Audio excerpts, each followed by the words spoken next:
Good evening, ladies and gentlemen, and welcome back to the Next Gen Racing PROTO GT3 Championship as brought to you on the premier sim racing platform known only as iRacing, available on PC. This series sponsored by Apex Racing Academy and IMB Racewear. It is the case we are now in the 10th round of the 12-round calendar, and today we are at the Japanese circuit of Suzuka for what is potentially a championship crowning moment for a number of our categories, but more on that in a short while. First and foremost, let's take you through the schedule for tonight. Times in British summertime, that's BST or UTC +1. We'll be getting underway in approximately 14 minutes time with our qualifying session that will last 20 minutes. That'll be at 8 o'clock this evening for the purposes of setting the grid for race number 1. Race number 1 will follow immediately after, and that will be our sprint race, which will be taking place from 20 past 8. It'll be a 15-minute race start to finish, all in, no holds barred action, while drivers will be looking to get to the front of their respective class and hold on to the lead until the finish. And if they can also pick up the fastest lap, they'll get a couple of extra points to go into their championship bank account. After that, we'll be taking a brief break before returning at approximately 9 o'clock tonight for the build up to the feature race, the second of our 2 races on the schedule for this evening, and that will be the 60-minute race, where it's the case it's 4 times longer than the sprint, and there's that all-important pit stop element, the one mandatory pit stop where strategy has a key factor to play alongside the outright pace of given drivers and also the luck they may experience out on the circuit.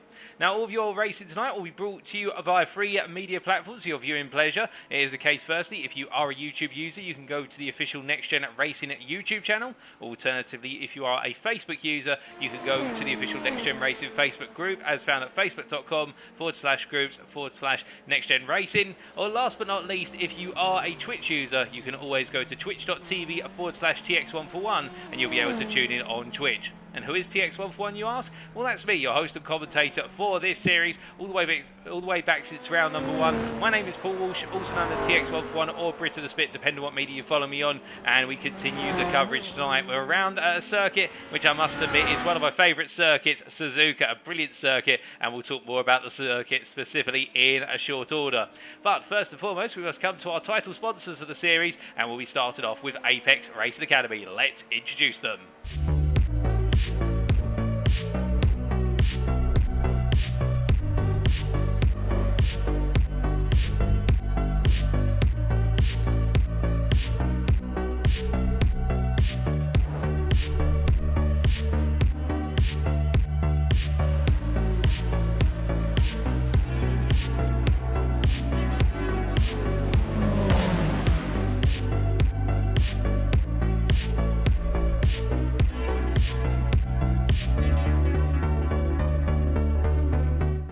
So who are Apex Racing Academy, I hear you ask, or ARA in short? Apex Racing Academy is not just a setup shop. They are dedicated to making you better at iRacing with services, access to drivers and features not found on other driving schools and academies. Working with them will see you connecting with pros like never before. You can learn how to prepare for a race, build setups, improve lap times and understand how to use telemetry tools such as VRS. More importantly, every week they host multiple sessions where members can join the coaches and take advantage of group coaching sessions. And in partnership with SDK Gaming, all the data provided will be automatically synchronized directly to your PC. There's no need to go hunting for setup, replay or ghost files. The data is right there when you turn the simulator on. Interested? Then why not sign up now at apexracingac.com. That web address again, apexracingac.com. And of course, Next Gen Racing is very glad to continue its partnership with Apex Racing Academy, dating all the way back to the early days of our iRacing series with the GT3 Championship Season 1, and Apex Racing Academy have been a stalwart of the sponsorship program since then, contributing to the back-end organising of the series that we run and also to our prize pool. And in the case of this series, they're contributing to the GT3 class prize pool for our GT3 ARA classes, both the Pro and the AM classes there, and the prizes they're contributing are Apex Racing Academy yearly subscriptions. And it's the case, meanwhile, our LMP2 drivers, particularly in the LMP2 Pro class that would fall under the Apex Racing Academy banner, they have a cash prize pool which is to be confirmed the specific values of, but that is coming from funding from Next Gen Racing directly. But we must come from one of our sponsors to another one of our sponsors, and that is IMB Racewear. Now, to introduce IMB Racewear, it is the case that IMB Racewear delivers racewear for both sim and real-life racers, which enables the racer to make the impact they always wanted. What sets IMB Racewear apart from the competition, however, is that their racewear prides itself on individuality as it is designed for you, by you, meaning that each product is fully customizable, unlike your typical off-the-shelf racewear products. Whether you are looking for racing gloves, racing shoes or team clothing, there are no limits to levels of customization available, and if you want to know more and get your hands on your own bespoke racewear, be sure to head to imbраcewear.com today for further information. That website again, imbраcewear.com. Now, of course, IMB Racewear, another long-term partner with Next Gen Racing indeed. We're very happy to welcome them back for the Proto GT3 Championship. And in terms of their contribution to this series, they help us out with the back-end organisation and also have contributed to the prize pool for our classes within the IMB Racewear group, and particularly our GT3 classes. So if you see the classes labelled as GT3 IMB Pro and GT3 IMB AM, it is the case that both of those classes have up for grabs a set of custom gloves for our class winners. And this also goes alongside the cash prize pool, which is being funded by Next Gen Racing directly. And meanwhile, our LMP2 AM class, which falls under the IMB Racewear banner, they will be receiving a cash prize for the winners in that class, and that the value of which is to be determined, and that is coming directly from Next Gen Racing as well. But thank you once again to IMB Racewear and also to Apex Racing Academy for being our partners for the series, and we're eternally grateful to them. But speaking of the series, it's only fair we now come to the calendar. And it is the case, as you can see here, we're now moving more and more towards that bottom right-hand corner of the slide. In the fact that we announced Suzuka, it is the 22nd of June today. And it is the case in round number 10. We've only got 2 more rounds to go after tonight. Last time out, of course, we were at Silverstone on the 15th of June. In the British circuit, the high downforce, high-speed circuit. Some of the highest speeds that we've seen over the course of the series so far. And the race in action in the first iteration of the merged lobby, where we've gone from 2 lobbies to a single lobby due to numbers and getting as many drivers out on track as possible. It is the case the racing was fast, it was furious, and it was full of battling action from start to finish. And now we head to Suzuka, and in a week's time we'll be going to the German circuit at the Nürburgring, heading back to continental Europe on the 29th of June, and then we'll be wrapping it all up at Le Mans for our final 2-hour race. The third of our 2-hour races on the 6th of July, where we bring the curtain down and announcing our formalised championship winners in what is sure to be a spectacular race. If Le Mans has done anything for any of the Next Gen Racing series, it has produced phenomenal racing action from start to finish, and it's the case, there's no doubt about it in this series. But of course, we need to go through Suzuka first to get to Nürburgring and then Le Mans. And just to reiterate our earlier rounds, it was the case that our first 4 rounds were centralised around the North American continent, with Watkins Glen opening up the season, and it was from rounds 5 through to 8 that we spent a considerable amount of time making our way around continental Europe, from the Red Bull Ring to Spa-Francorchamps, and now we make our way into quite a varied part of the schedule, but with a focus still on the European continent. But now we must come from our schedule to our classes, of which we've got 6 to go through, and let's tell you how the championship standings stand after 9 rounds. We start off, of course, with the LMP Pro class, and it is the case that Chris Daines, after a perfect score at Silverstone, now on 430 points, the best part of what is there, 102 points clear of Gaz Williams, his main rival in the championship. It's arguably the case that the championship is firmly within Chris Daines' grasp, although technically he could still be beaten to the post as our championship winner should results go incredibly against form. In terms of Chris Daines would have to have retirements from now all the way to the end, retirements in pretty much every race in order to lose his grip on that championship crown. So it's not quite over yet, but if he does pick up at least one win tonight and a strong finish, or if he at least finishes ahead of Gaz Williams in both of the races tonight, it is our understanding that he will be crowned the LMP2 Pro champion as of this round, going into round number 11. So I've done it with 2 rounds to go. But Gaz Williams will still press on there on P2 in 328 points, in the fact that he's not going to give up the fight. And indeed, Jamie Dory there now emerging in P3, the next-gen racing driver. The best part of what is 23 points clear of Dan Skinner, with Robert Sunik having a difficult day at Silverstone with a good recovery in the feature race. But I think it's the case the Dutchman was hoping there was a bit more out there on the table, in the sprint in particular, now dropping down a little bit out of the hunt for the top 3. But still, to be fair, he could get back in it with 3 rounds remaining. Adam Delmont there, of a consistent string of performances in P6 and 188 points. 11 clear of Ed Lack, who had a difficult day but was able to turn it around in both of the races, to be fair, at Silverstone. And then Phil McDougall with that double retirement, which was unfortunate for Phil McDougall, I believe in particular in the feature race. He wasn't able to make it to the grid for the sprint, but in the feature race it did not go the way he wanted it to. And then Alex Everett and Peter Herschel completing the championship standings there. We then come to the LMP AM class, the LMP2 AM class we should say in full, and it is the case that it seemed as though one of our championship contenders won the lottery last week, whereas the other ones seemed to have the worst possible luck available, and that was the case that Paul Walton literally seemed to find a way to be right up there and pick up both wins in both the sprint and the feature race, against the run of form, particularly in the sprint, where Stefan Wessels, who was leading for a sizable portion of time, but bad luck absolutely destroyed Wessels' races last time out at Silverstone, and this rivalry between the two of them, we have seen that Wessels has been putting in a huge amount of practice to get his pace along the form of Paul Walton's, and the question will be, will we see Wessels come back tonight and really demonstrate what he should have achieved at Silverstone? That is the question, and these two right now separated by 37 points. It is going to be a major question to solve here today. Sam Holman, the best of the rest in P3, he won't be attending tonight unfortunately due to personal circumstances, which means that Holman will lose the opportunity to continue to break his way away from Paul Scott and Paul Williams, who are closing him in P4 and P5 respectively, with Jonathan Collins there in P6, ahead of Richard Stanton, Jim Stanton, Baz Meacham and Michael Price round off the top 10. And a special mention to what is Richard Stanton there in P7 for some fantastic driving. Indeed, Jim Stanton as well, both of the Stanton brothers having great driving in the races they were able to finish. Mark Baker P11 meanwhile, and Jack Wyborn completes the standings there in P12, as we then look to the first of our GT3 classes, the GT3 Pro Apex Racing Academy class. And the story here is that Carmelo Martello leads going into tonight by only 6 points over Matthew Hodges. It was the case that both drivers accrued equal points in terms of finishing positions, but Martello had the pace up for pole position and also the fastest lap in the feature race, giving him an extra 4 points ahead of Matthew Hodges. Gavin Gardner is the one to watch, however. He is getting his way into this championship fight. He is now not too far off of the top 2 and indeed closing at a rapid rate of knots, and will we see the Verano Motorsport driver close the delta even more here at Suzuka. Matt Carolina did make a return at Silverstone but was off the pace due to personal circumstances. Unfortunately wasn't able to pick up any more points with a retirement, and Tom Edmonds there completes the top 5 ahead of Lee Horn, Eduardo Francashim, Stefan Albanese, Billy Fletcher and Maurizio Macconi. We then have Callum Reed-Garton, William Foyle, Alistair Kerr, Jean-Louis Deschamps, Vin Glenn, Andrew Holmes and Maurizio Massi completing the standings, with Vin Glenn having a difficult day at Silverstone with that retirement in the feature race, but he did pick up the win in the sprint race behind our overall winner, that was Antonio Giovinazzi as a guest driver. It's the case that Vin Glenn has been credited with what was the win there and therefore picking up the maximum points.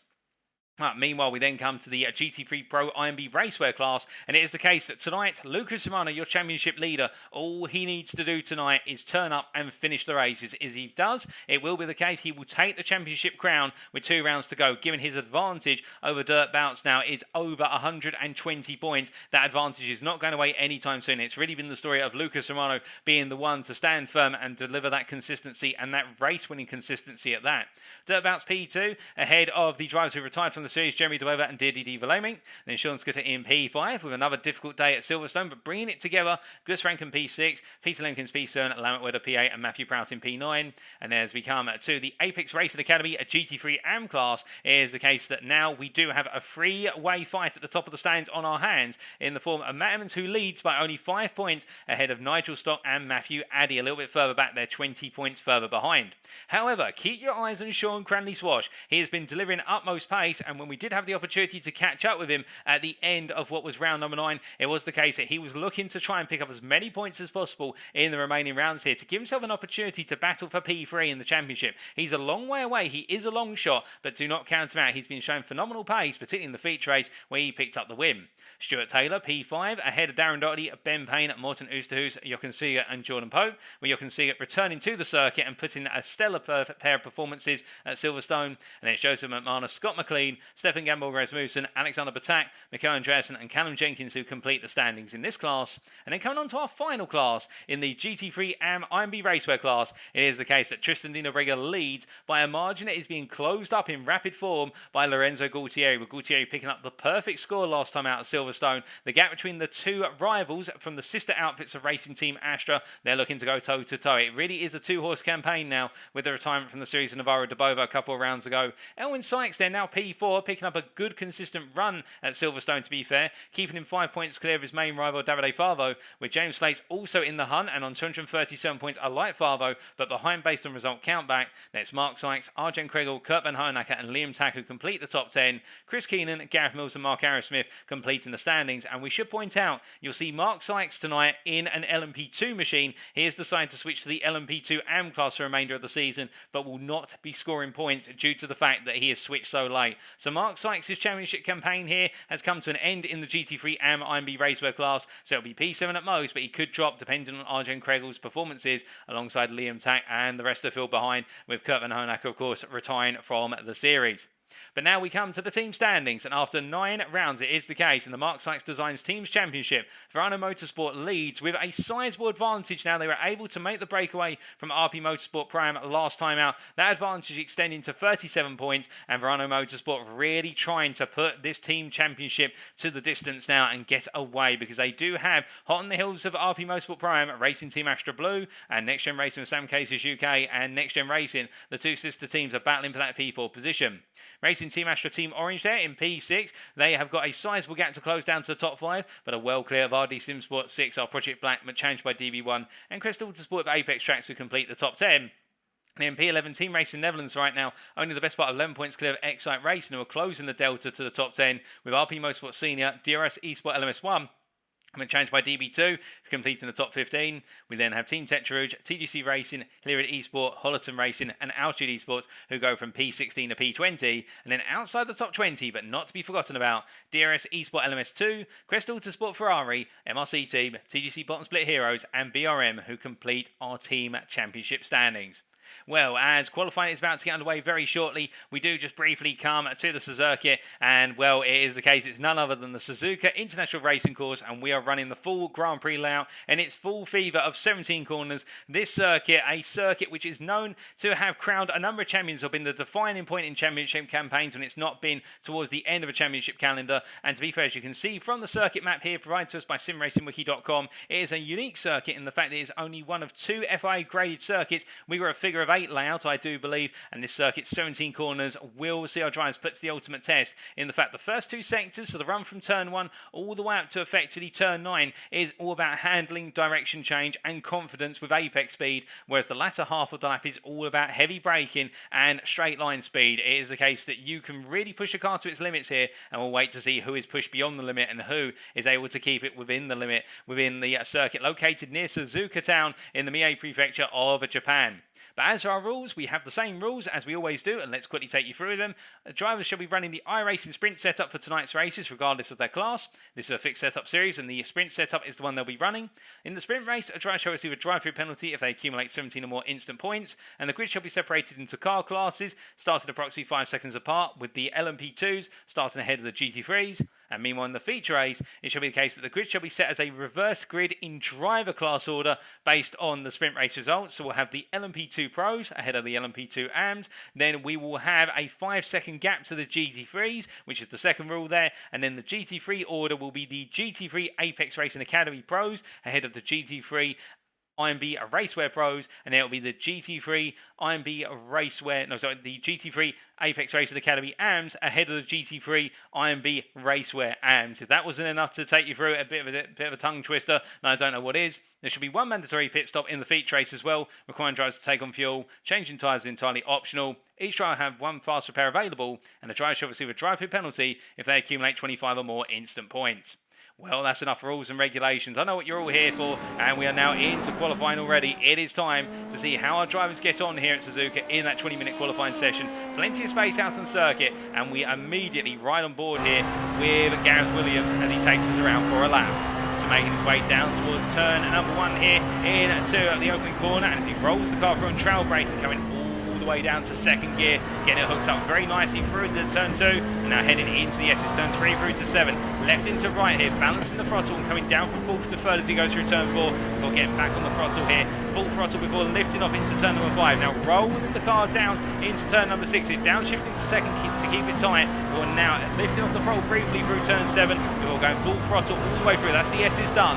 Now making his way all the way around to the 2 Daines, starting with Daines 1 here, breaking the 50-metre ball, coming down 2 gears from 5th to 3rd, using the outside curb in there to settle the car before breaking his way through Daines 2 in second gear, and now full throttle all the way out to the hairpin here as he charges up towards the turn 10 hairpin as he comes into turn 11 hairpin, I should say, as he comes into heavy braking zone, the slightest corner on the circuit, exiting out from first gear, and now full throttle way through 200R here, the long right-hander at turn number 12 as he makes his way up towards Spoon Curve. Now Spoon Curve does have 2 apexes to it, but we effectively class it as a single corner. Turn 13, trail braking his way into the first part of Spoon, coming down to 3rd gear, and now coming down to second gear for the second part of Spoon. The tighter apex of the 2, which is over the crest of the ridge, which will unsettle the car. He avoids using the apex curve there. You don't want to use the curves on the apex of the Spoon, it will unsettle the car, and now charging down the back straight here, all the way out to 130R, the trickiest corner. You've got to be fully committed here. No lift whatsoever, completely flat out through the corner. He's got the downforce to do it. Now breaking into Casio Triangle chicane, coming down the gearbox to first gear, straight line in between turns 15 and 16. He'll get on the power as soon as he can, and now charging through 17 to complete the lap. It's a furious lap around here, and as Williams crosses the timing line, what's our opening lap of the session going to be? It's going to be a 46.589, but I do suspect we've got plenty more laps out there, which he'll be looking to deliver on in short order as Gaz Williams comes on through, and Chris Daines immediately goes faster by almost 5 tenths a second, almost a half a second. But to be fair, Williams really putting in the first flying lap, and you can understand his lap's going to be a little bit behind the ideal because the track temperature's got to come up, and he's the first driver to really put some rubber down on the circuit as he makes his way on around. As he comes charging on through, we do look from Gaz Williams, as we can see a very crowded circuit map there. We do have, I believe, just over 30 drivers taken to the circuit today, and we do say hello in the meantime in the chats there. We can see all 3 chats available. We do say hello to K-Teams in the Facebook chat, and we can also say hello to Martin Brinkworth, who's joined us from Goodwood in the YouTube chat. And I hope you're doing well, Martin, and having a good time at Goodwood. I believe that's the Festival of Speed, and well, there's been some absolutely fantastic cars from what I'm hearing heading to Goodwood this year. But coming from Goodwood to the virtual land of Suzuka here on iRacing, it is the case that we can see Richard Stanton right now on a fast lap here. The first flying lap of the session, his previous one did not count, so he's going for a first flying lap once again. But right now it is the case that one of the 2 Stanton brothers here pushing on as he makes his way on around.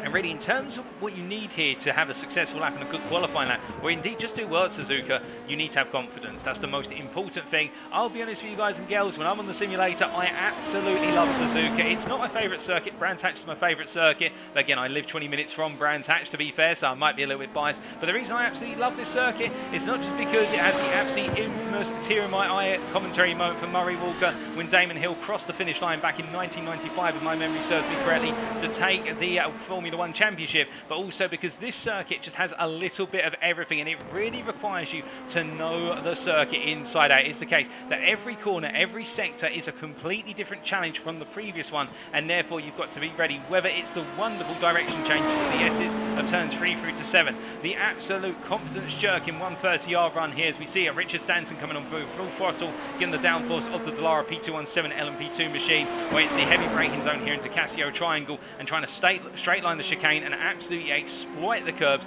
by running over them with at least 2 wheels. It's got so much of everything here at Suzuka that it's just a lap that you just want to keep on learning, and you can just find little bits of lap time. You can find better ways of doing it each and every time. And even if you are a professional sim racing driver or real world driver, it's a circuit that many love for the simple reason it throws everything at you over the course of a lap. The only thing to note, and you may have already noticed already, it is a little bit narrow, Suzuka. There are overtaking opportunities, plenty of overtaking opportunities, but at the same time there are places where you do not normally overtake, such as through the S's, and therefore that could play into the hands of some drivers who are strong defensive drivers versus those drivers who may not be as good at being known when to send it up the inside or round the outside. So we have to keep our eyes on that. But speaking of keeping our eyes on things, we do look to some of our GT3 class drivers as well. Oh, goodness me, and it looks like Stanton they're getting a bit wrong, coming out of turn 7, putting a wheel wider onto the gravel and having to reset to the pit lane. But we do have some lap times coming in. We can see Jochen in fact currently holding the provisional pole in the GT3 AM class in the Apex Racing Academy group, and as he makes his way along the pit lane here,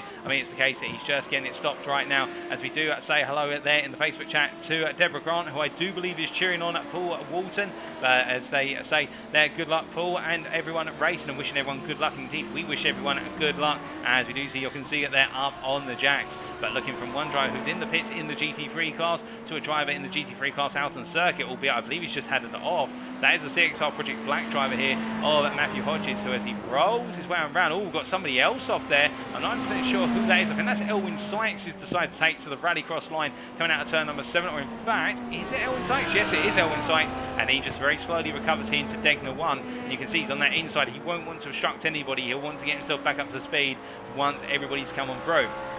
Now, as he returns, we can tell you that provisional pole in the GT3 Pro Apex Racing Academy class has now gone to Antonio Giovinazzi, who has rejoined us as a guest driver again tonight.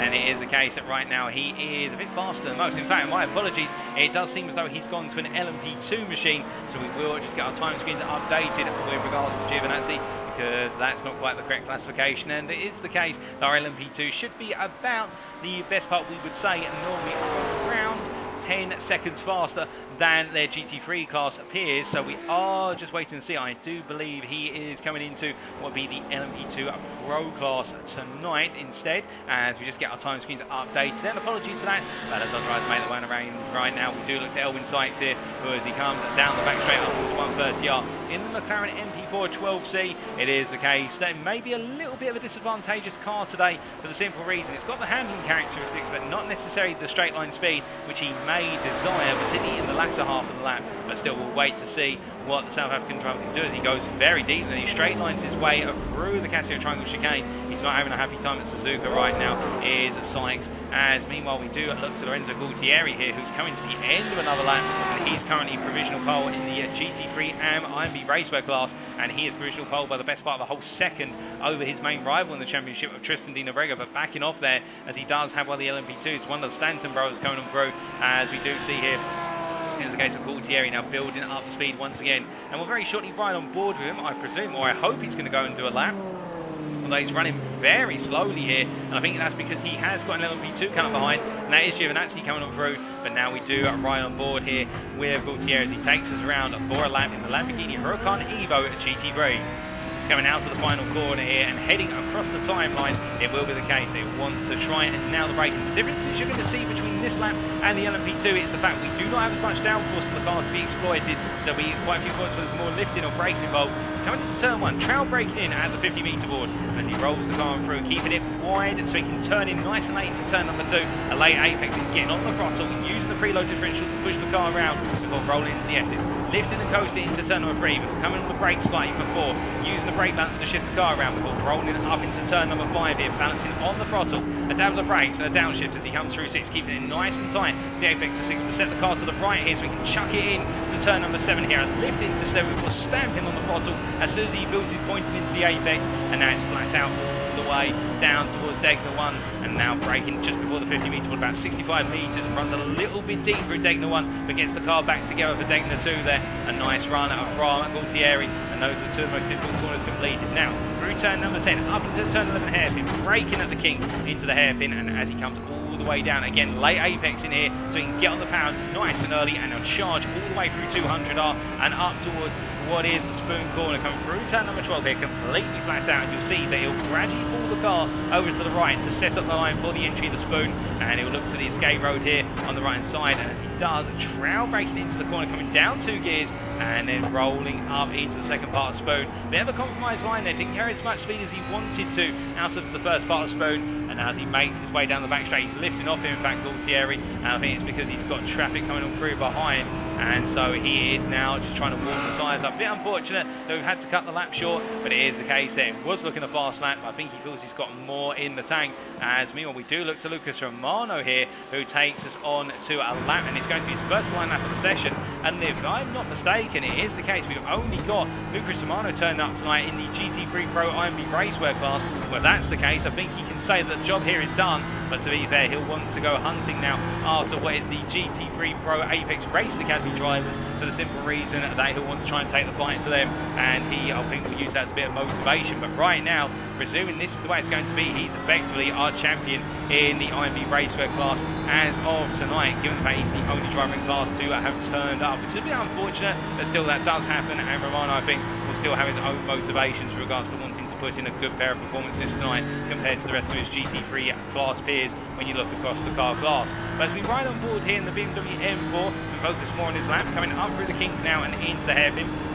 And the difference between this lap and the one we saw from Gualtieri earlier is he goes very deep into the Hairpin, in fact goes overly deep, but brings the car back together. As we'll see, because the engine is located in the front of the BMW, he'll be more natively understeering. We particularly saw that through the S's, although we didn't comment it on the time. And as he makes his way up into Spoon, you'll see in the first part of Spoon in particular, how he's going to have to really coast the car into the apex. He's got to be quite gentle with it to get it to come on through, and he does so very nicely, and just uses a little bit of the exit curve, or the entry curve into Spoon 2, we should really say the exit curve of Spoon 1, in order to settle the car and set it up for what is the second part of Spoon. Now charging down the back straight here, it is the case, he heads up towards 130R, and let's just listen in for that commitment on the throttle. Tiniest sliver of a lift there, if I'm not mistaken, if that, and as he comes into Casio Triangle now all the way down the gearbox, it is the case that Romano goes a bit deep there, so it's not the perfect lap. I think he's got a bit more out on the table. I'd say he's lost, based on the mistakes that we've seen, I would say he's lost about 3 to 4 attempts over the lap as he comes across that timeline. He's not going to worry too much about that, for the simple reason that will be a 58.894. That puts him in the end, well, pole in his class, but he is a class of 1 today, and in terms of where he is amongst the other GT3s, it is the case that right now he is in P19 overall in the GT3s. That is P6 overall in the GT3 class as he makes his way on to another lap here, and we still do have 6 minutes in this qualifying session plus the final laps to go. Now, coming from our drivers and riding on board with them, so the thoughts of our drivers going into tonight.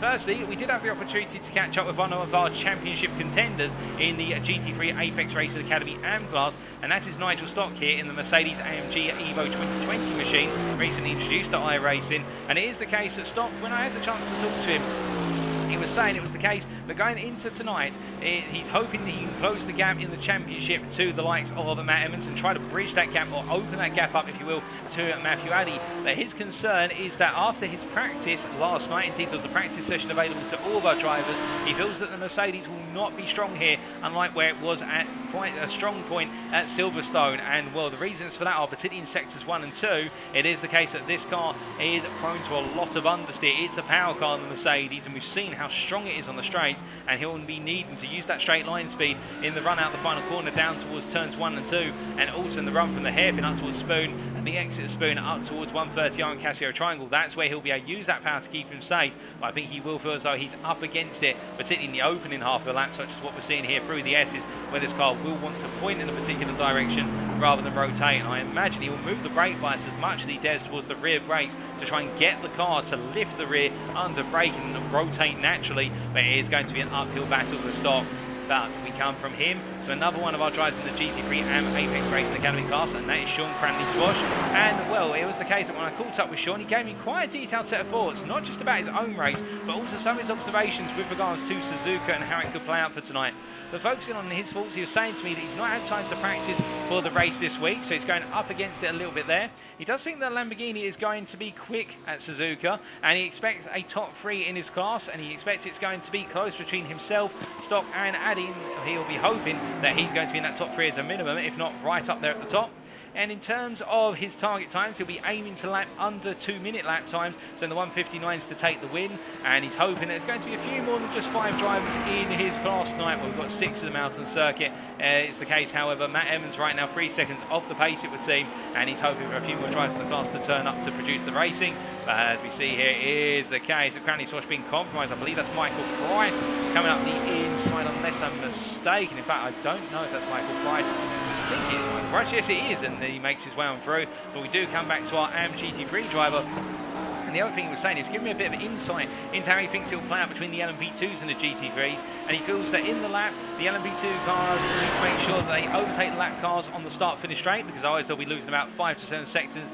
5 to 7 seconds through Sector 1 in particular, and that the well-behaved LMP2 cars will be needed through the S's all the way up to what is the Daines, for the simple reason that there will only be an opportunity to pass if mistakes are made. And with the high curves and the grip battling on the acceleration here, this is the fact that it's quite a low grip coefficient to the Suzuka track surface. It's the case there's going to be opportunities presented by mistakes. Now, as the GT3 class, much like what we said earlier, Sean was saying to me that he feels that because the GT3s do not have as much downforce compared to the LMP2s, it will be difficult for what is the GT3s to stay fast and flat out through certain corners, and keeping it narrow as well through certain corners, and overtakes around the outside could be pretty tricky or dangerous in the GT3 class cars. The Degner complex as well is going to be a follow the leader affair, but it's going to be the case if anybody misses their braking point into Degner 2 and goes wide, well, there might be some concerns about rejoins. And also he was saying that it's the case in the GT3s, you do need to watch out for some opportunistic LMP2s who might try to fight their way on through when the GT3s at least expect it. But we'll have to wait and see how that plays out. And also, the one other thing he was saying to me, one of the major things he was worried about, is the curves at Spoon at turn number 13. He feels that they are lethal in all weather conditions, for the simple reason that if the first curve on the inside of the first part of Spoon does not get you, then the wrong amount of traction onto the mid corner, so the outside curbing coming out to turn the first part of Spoon, and the entry into the second part of Spoon, that will catch you out as well and surely spin you around. But a lot of thoughts there from Sean, as he does go a little bit deep into turns 1 and 2 and decides to jump back to the pit. But as he comes back to the pit, it is the case that we do now look around the field, and we look back to our LMP2s in particular, and you can see Antonio Giovinazzi here, well, we're absolutely flying since switching as a guest from our GT3s last time at what was at Silverstone to the LMP2s. And well, right now 4 attempts off of Chris Daines, but Daines, I think, in a bit of a class of his own in this qualifying session, with that overall pole lap, where's a 45.817, and well, the Triple One driver, we have seen this time and time again. He just seems to find a way to just bring that pace. It doesn't matter if he's had the chance to practice or not, although I do think he'll put a lot of practice in for tonight, for the simple reason he will want to take that crown. He will want to put that championship firmly out of the reach. I mean, he effectively did it at Silverstone, but he was saying to me in the build-up to Silverstone that he knew it wasn't going to be completely done. It'd be the case that it would be 99.9% done after Silverstone if he scored the perfect score, and now he just simply needs to notch up 2 more good scores here, beating Gaz Williams, and he's got it all done with 2 rounds remaining. But as he comes on through here, it is the case. Well, we're hearing from Paul Walton in the Facebook chat there to say panic as his wheel has died, his steering wheel in the car. Well, Walton has not set a lap time. That's very unfortunate. And well, one driver right now who I think will have been hoping for the battle out on the circuit, but at the same time, this will bring right back up there in terms of the championship in the LMP2 AM class. That is Stefan Wessels, who after the misfortune at what was Silverstone, it is the case now the misfortune has gone to Paul Walton. The bad luck has completely turned the other way, and we've seen that in real world and sim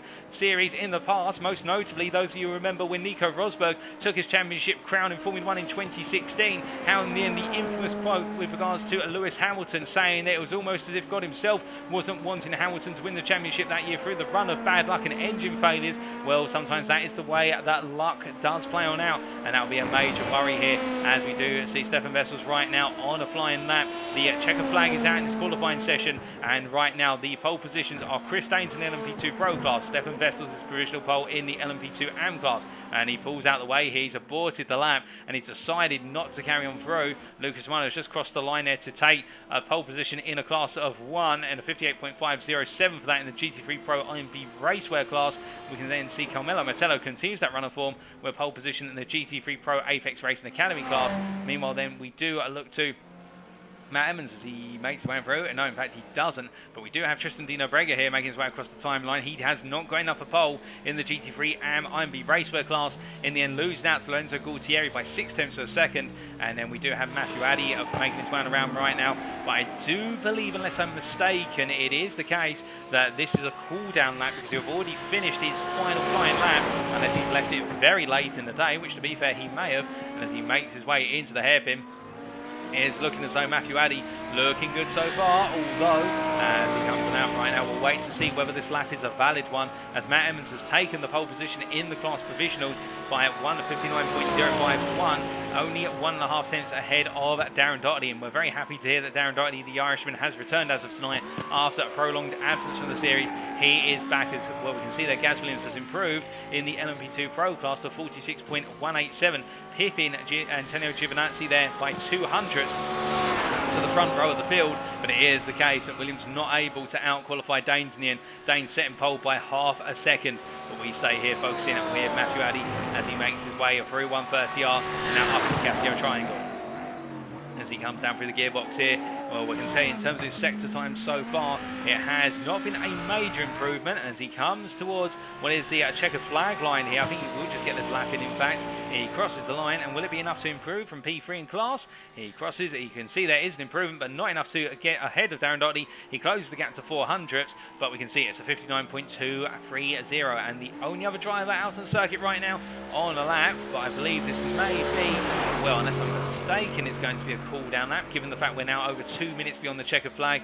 Nigel Stock here, I think, just making his way around. We do have Paul Walton heading on around right now. I think it's the case he may have got his steering wheel fixed here, and he's just trying to make sure it's all working before it is the case they go racing. But I don't think that lap is going to count, or if it is going to count, it will put him at the back of the LMP2 AM class as he comes on through. But Nigel Stock has come into the pits, and there we go. That is the end of qualifying, ladies and gentlemen. So it is the case that now we head into race number 1, and let's take you through the grid for race 1.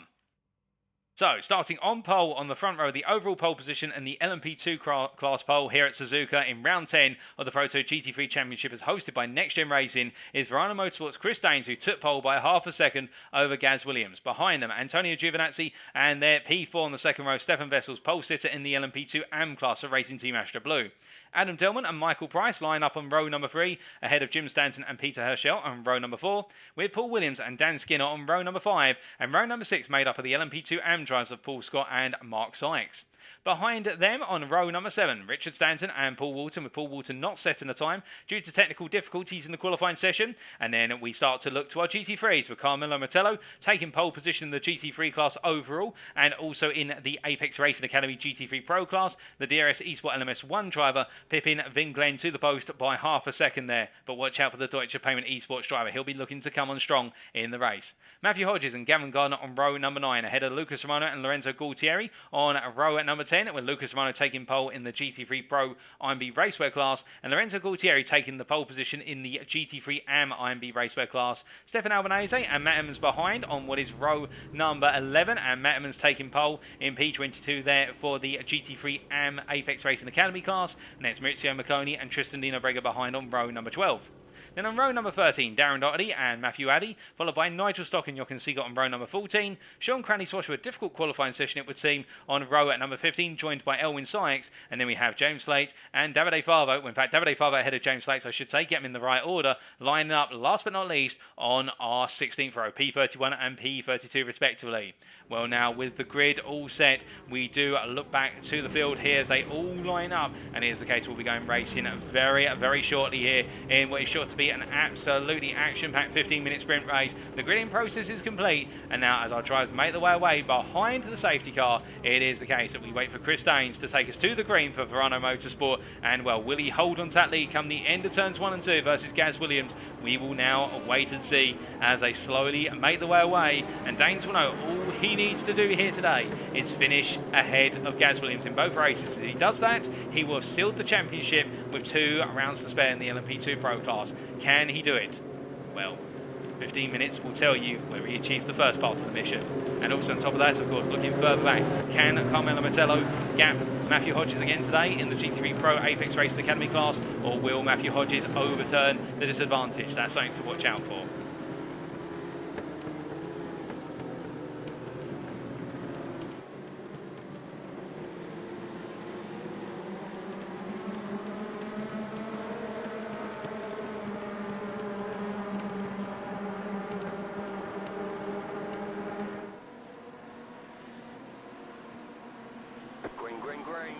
And it's lights out and away we go here for race number 1 of round 10 at Suzuka as they make their way down towards turn number 1. And as they do, Antonio Giovinazzi getting the jump start on everybody there and making his way up into the lead. Chris Daines not fighting into the opening corners, but Gaz Williams being knocked a little bit to the side. As further back you can see Stefan Wessels here trying to make his way past Adam Delmont. They battle their way into turn 3, but Wessels there, brave on the inside. As further back we see Paul Walton already making major gains with Dan Skinner battling side by side with Jim Stanton. Paul Walton's gained multiple places already. He's gone up 8 places in classes. We got an instant further back, and that's involving Paul Williams and Peter Herschel. Will come to that very shortly, but as they all make the way up right now, it is the case we can see in our GT3s. Carmelo Mettello has held on to lead the GT3 class ahead of Vin Glenn, but right now Vin Glenn looking very, very fierce on this opening lap. He's a lot more confident with regards to those tyre temperatures compared to Martello as they roll the way into Degner 1. But as they come charging down, I think we've got a couple more drives off circuit, or at least somebody taking some gravel, and as they make the way out of Degner 2, we can see that's one of the Stantons who's gone wide there and rejoining. But I think it's the case everybody's safely now back up to speed, as meanwhile a little bit further back we can see in the GT3 AMS here how we have got, I believe that is also, I think that is the iRacing driver of Dan Skinner going a bit wide out of Degner 2. Darren Dolly has not gained, in fact he's lost out versus Jochen Seeger at the start of this race, and as they make the way out to the hairpin and through 200R right now, Darren Dolly really having to push on here and try to close up to the back of his rivals so they make the way on through. But a rather sedate start for our GT3 class drivers compared to what was our LMP2 class, although I say that Matt Emmons right now making his way past Matthew Addy. In fact, it's the case having to defend from Matthew Addy going through Spoon Curve, but Matt Emmons looking very comfortable here, and of course he will want to take the win in both races to extend that gap to Nitrostock and open it back up here. Can the Audi R8 driver do so? Well, we're going to find out, but after one lap as they come across that timeline, it's a complete lap line. It is Antonio Giovinazzi leading by 1/10 ahead of Chris Daines as we see Giovinazzi pin into the inside. Chris Daines holds him there but tries to go around the outside. It's going to be brave on the brakes into the trail braking zone of turns 1 and 2, but he can't find his way through. Chris Daines P2 followed by Gaz Williams in P3. Then we do have a sizable gap to Adam Delmont in P4, a seconds gap followed by Dan Skinner in P5. Then Paul Scott in P6 being chased by Richard Stanton P7. Mark Sykes in P8. Mark Sykes trying to close up here in the recently switched LMP2 machine for Mark Sykes as he makes his way on through, trying to hound down Richard Stanton right now. Then Jim Stanton P9, and that is our LMP2s in the top 9 there. And then in the outstanding portion of the top 10 overall, we have Carmelo Mettello, the first of our GT3 drivers here, ahead of Vin Glenn, being pursued by Matthew Hodges, who is in P12 overall, and he has Gavin Gardner closing, and Gardner not making too much ground at the start of this race behind Matthew Hodges. Here's a case that they both seem to have bogged down a little bit by comparison, Martello and Vin Glenn. Then we've got Lucas Romano behind in the GT3 Pro IMB Raceway class, and then Stefan Albanese 8P15 as they make their way around and down onto this second lap as they come charging on through. We do take a look back to that incident involving Paul Williams and Peter Herschel only moments ago. Was they're making their way through the S's, they came through 4 and up into 5. Oh, goodness me. And well, it's the case. Then, yeah, I think Paul Williams, as he turned in, wasn't expecting to have Peter Herschel on his inside, but the Verano Motorsport driver had other ideas. And, well, that one, I think, is a little bit of enthusiasm from Peter Herschel being misplaced in the fact he went in there when there wasn't really the space. It's a closing door through the S's, but I think that was just a simple misunderstanding of attack there, and I think the stewards will think of it in a similar way, but of course that's for the stewards to decide, as both drivers have had a difficult start to their races. As off circuit there, that is Lucas Romano, who's had a spin at what is the Spoon Curve there. What's happened to Lucas Romano? Was is making his way into the first part of turn 13. Does he go a little bit deep through the first apex? He goes high on the exit curve. Then you can see what was being told by Sean Cranley Swash earlier. The fact you go wide there on that exit curve going into the second part of Spoon, and you will be going for a spin. And the Belgian Lucas Romano has demonstrated that in full exhibition. As meanwhile we make the way back to the live pictures right now, and it is the case that Lucas Romano having to push on once again as he heads up towards a Casio Triangle. But as he does here, it's not going his way. But to be fair, he doesn't need to worry too much about that spin, given he is by himself in his class here today, so he just needs to get to the end of the race. But meanwhile, speaking of one driver right now who will be hoping he can get to the end of the race as the leader, Carmelo Martello, who will be right on board with the Italian here, the DRS Esports LMS1 driver, battling for the lead in the GT3 Pro Apex Racing Academy class.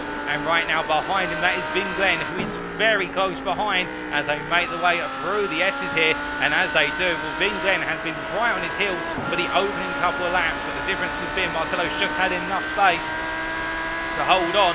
And as they come charging down towards the first of the two Daines, we're hearing there's been an off track for Chris Daines, and in fact he's losing places, Chris Daines. And we're also hearing there's been a moment for Matt Emmons, but Martello there runs a bit wide coming out of Daines 2, takes a bit of gravel. You have to be careful of those track limits going out of Daines 2. And now as he makes his way into the braking zone for the hairpin, you can see how it is the case of Bingham trying to close up through that braking zone onto the power. But Martello, with the rotation available in the Audi, given the centre of mass is further to the rear of the car, it being mid-engine rear-wheel drive compared to the BMW having the engine in the front of the car, it being front-engine rear-wheel drive, Martello has got enough space as they make the way into Spoon Curve.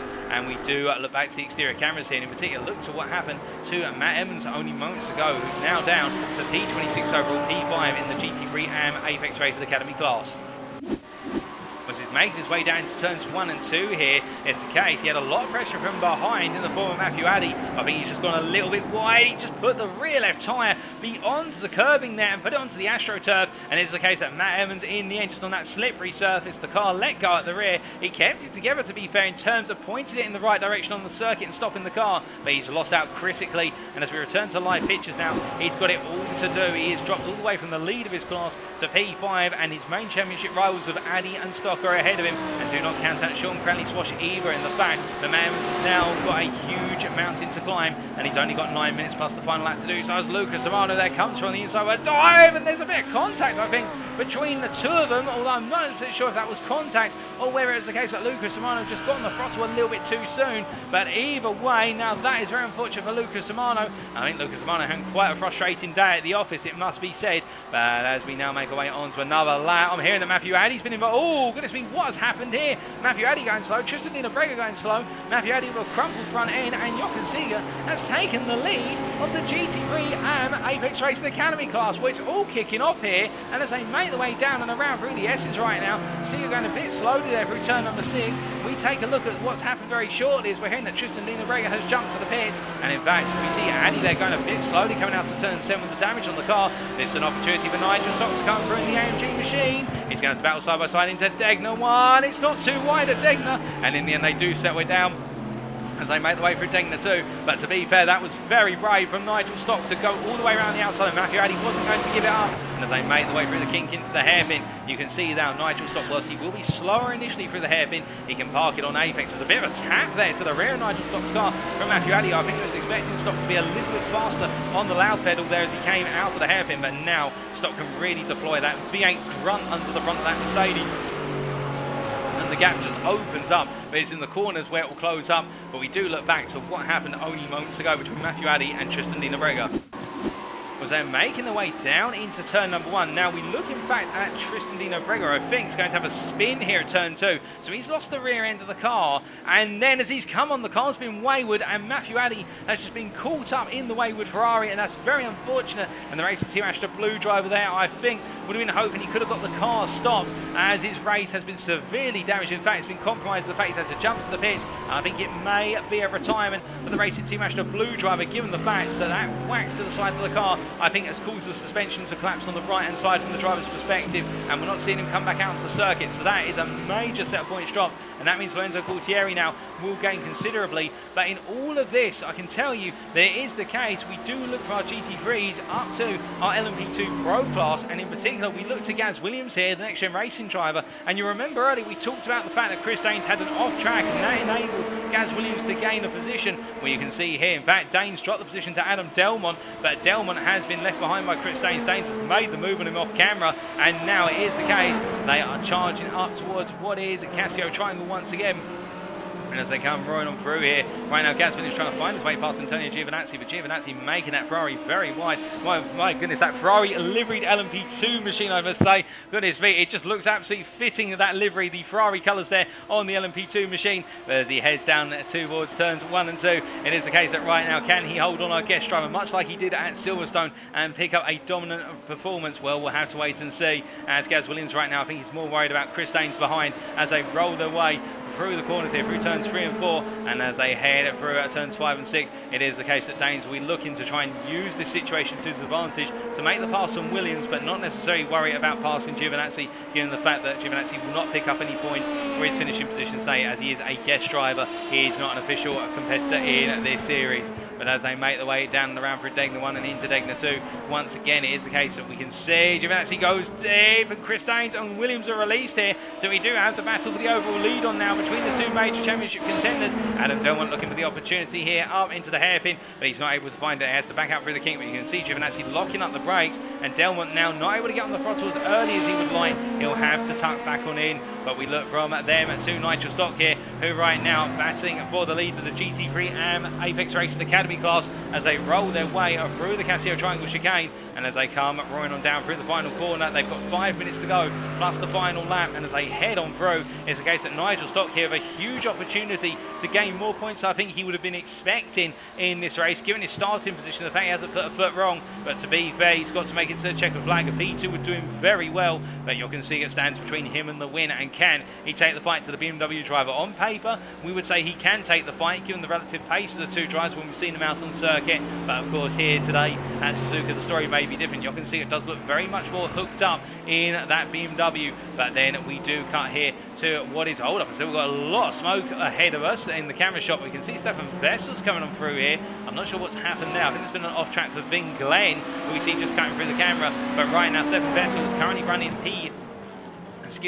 in what is P6 in the LMP2 AM class. And in fact, in the LMP2 AM class, we've got drivers all out of order, particularly Stefan Vessels and also Paul Walton. And I'm wondering what's happened to Stefan Vessels earlier in this race. Something has gone wrong for Vessels, because he's dropped a long way down from where he was as he picks his way through the GT3s up into Spoon Curve. And unfortunately, we can't give you a replay of what's happened, I don't think, at this time. But it is the case he's dropped a long way down the order of Stefan Vessels, and we're still ahead of Paul Walton. In fact, it is the case he had to come into the pit lane, Vessels, and I think that may be where there was some damage to the car. Alter the track limits, and track limits can be very heavily compromised. In fact, it was an off track, and I think we will be able to get you it very shortly with regards to when he went off circuit, ladies and gentlemen. In fact, here it comes. This was only moments ago, and this was Stefan Vessels making his way up towards Degner 1. Now, as he came on, he went wide of the corner, and he's gone off at Degner 1. He's rejoined, and the car's just completely speared straight on, and Paul Walton's come with, oh goodness me, 3 drives, and that was on the opening lap, in fact, as we look back to our records. So Paul Walton and Stefan Vessels both in the wall, and well, my goodness, that was an absolute horror show moment for the two championship rivals. But I think Vessels, the only thing he can take from this at the moment is he's ahead of Walton, but he's nowhere near where he wants to be. He's 27 seconds off of Paul Williams, who's in P5 in the class right now, and well, that only means that Paul Walton will gain more as this race goes on, and it is not going Stefan Vessels' way right now. He will want that luck to turn around. But meanwhile, we do look from our LMP2 AM driver to our GT3 AM driver, Darren Doherty, who's going side by side there with Davide Favo into turn 1, and well, there's contact between the two of them, and Favo is turned, but he rejoins. I think Darren Doherty there may have been just going in a little bit too hot versus Favo. The two didn't give one another enough room. In fact, I was starting to get flashbacks there to the infamous incident between Alain Prost and Ayrton Senna, when it was the case that Senna won the championship at Suzuka when the two drivers came together into turn 1 on the opening lap, when it was predicted it was going to happen, given the incident that happened at the same circuit a year ago that gifted the championship to Alan Prost at the time. But of course, we haven't seen both drivers retire from this race. But Doherty there going together, Davide Favo, and across the two AM classes, it is the case that Doherty in the Apex Racing Academy AM GT3 class, whereas Favo is in the IMB Raceway equivalent, as we now do see our LMP2 drivers coming on through here, making their way past the GT3 traffic and heading towards these final stages of the race as they roll on round. And Darren Doherty right now really, I think, under pressure from Matthew Addy, who gets a little bit sideways there coming out of the hairpin and trying to put that pressure on, but it is just not articulating clearly. In fact, it is now, as it does look so Doherty there backing off, and Matthew Addy being released into that position as they come on through. But as they make the way down the round right now, I think we do have a slight glitch with our timing screen with regards to our LMP2 AMs being classified ahead of what is our LMP2 Pros. It's not quite the case. Our LMP2 Pros are leading by comparison, although we will check that very shortly. As we do look up to the front of the field right now, well, I'm not exactly sure what's happened to Chris Daines, but it is the case that both he and Gaz Williams, I think there was a bit of an incident involving both of them, unless I'm very much mistaken. Our timing screen is glitched right now. In fact, we are just going to try and reload our timing screen. It does seem as though our timing screen is showing some results in error, and well, let's see whether we do get a clearer picture here. Well, it is the case. We're being told that Adam Delman right now running in at P2. Something has happened off circuit. Well, I think we're about to find out what exactly has happened.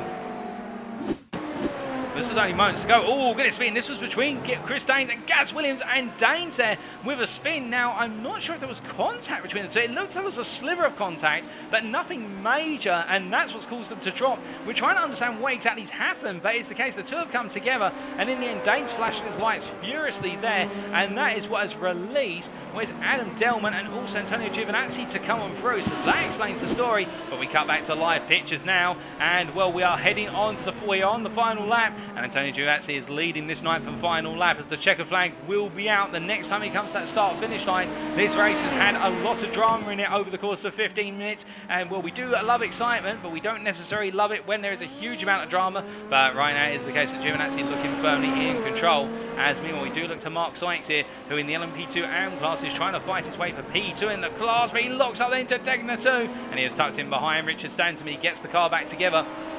And we just saw there off the screen that was Jochen Seeger who had gone off circuit at the first of two Degners, and has released what is, I believe, it's released Nigel Stock up into the lead of the GT3 AM Apex Racing Academy class. So it has come together for Nigel Stock, and I think it's the case he's just kept it clear and consistent, whereas everybody else around him seems to have lost it. And it's the same with Sean Cranley Swash, but we must cut here from Mark Sykes to our leader in the LMP2s and our overall leader, and as Antonio Giovinazzi as he locks up there into Casio Triangle, where it has not been a race without events. He did drop down behind Chris Daines and Gaz Williams, but in the end he's kept it on circuit, and as he comes to the timeline, it is Antonio Giovinazzi who takes the win in race number 1 here at Suzuka in the LMP2s and Pros and overall. Adam Delmont in the end P2 overall, and then it is Chris Daines who completes the podium overall in the LMP2 Pro class ahead of Gaz Williams. Then we have Dan Skinner coming home in P5, and behind it will be Paul Scott who takes the win in the LMP2 AM class in a brilliant drive there from the Next Gen Racing driver.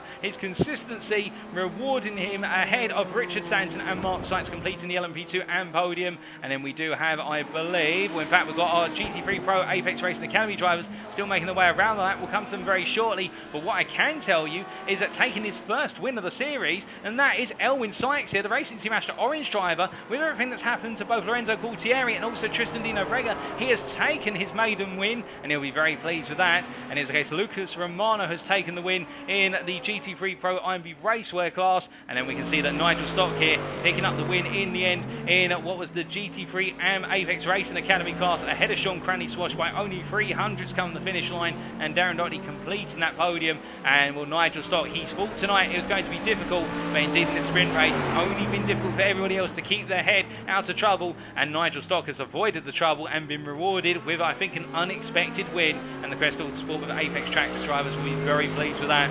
But then we do look back to our GT3 Pro Apex Racing Academy class here, and we can see it's the case that Carmelo Martello leads on this final lap. Vin Glenn trying to keep that pressure on. He did fall behind after a mistake earlier on in the lap, and as they make the way through Casio Triangle, I think Martello's once again going to just about bring it home. For as he heads down, he stays to the inside here, he covers off any potential chance that Vinglen has, and Carmelo Martello is your winner in the GT3 Pro Apex Racing Academy class, ahead of Vinglen and Matthew Hodges completing the podium, and Gavin Gardner in the end could only bring home a P4 in the class. He didn't quite have enough in the tank, but as he crosses the line there, shaking the car from side to side, I think feeling that was a bit more in the tank if he had it. We now do look to our race results. They've just been confirmed and are coming on in.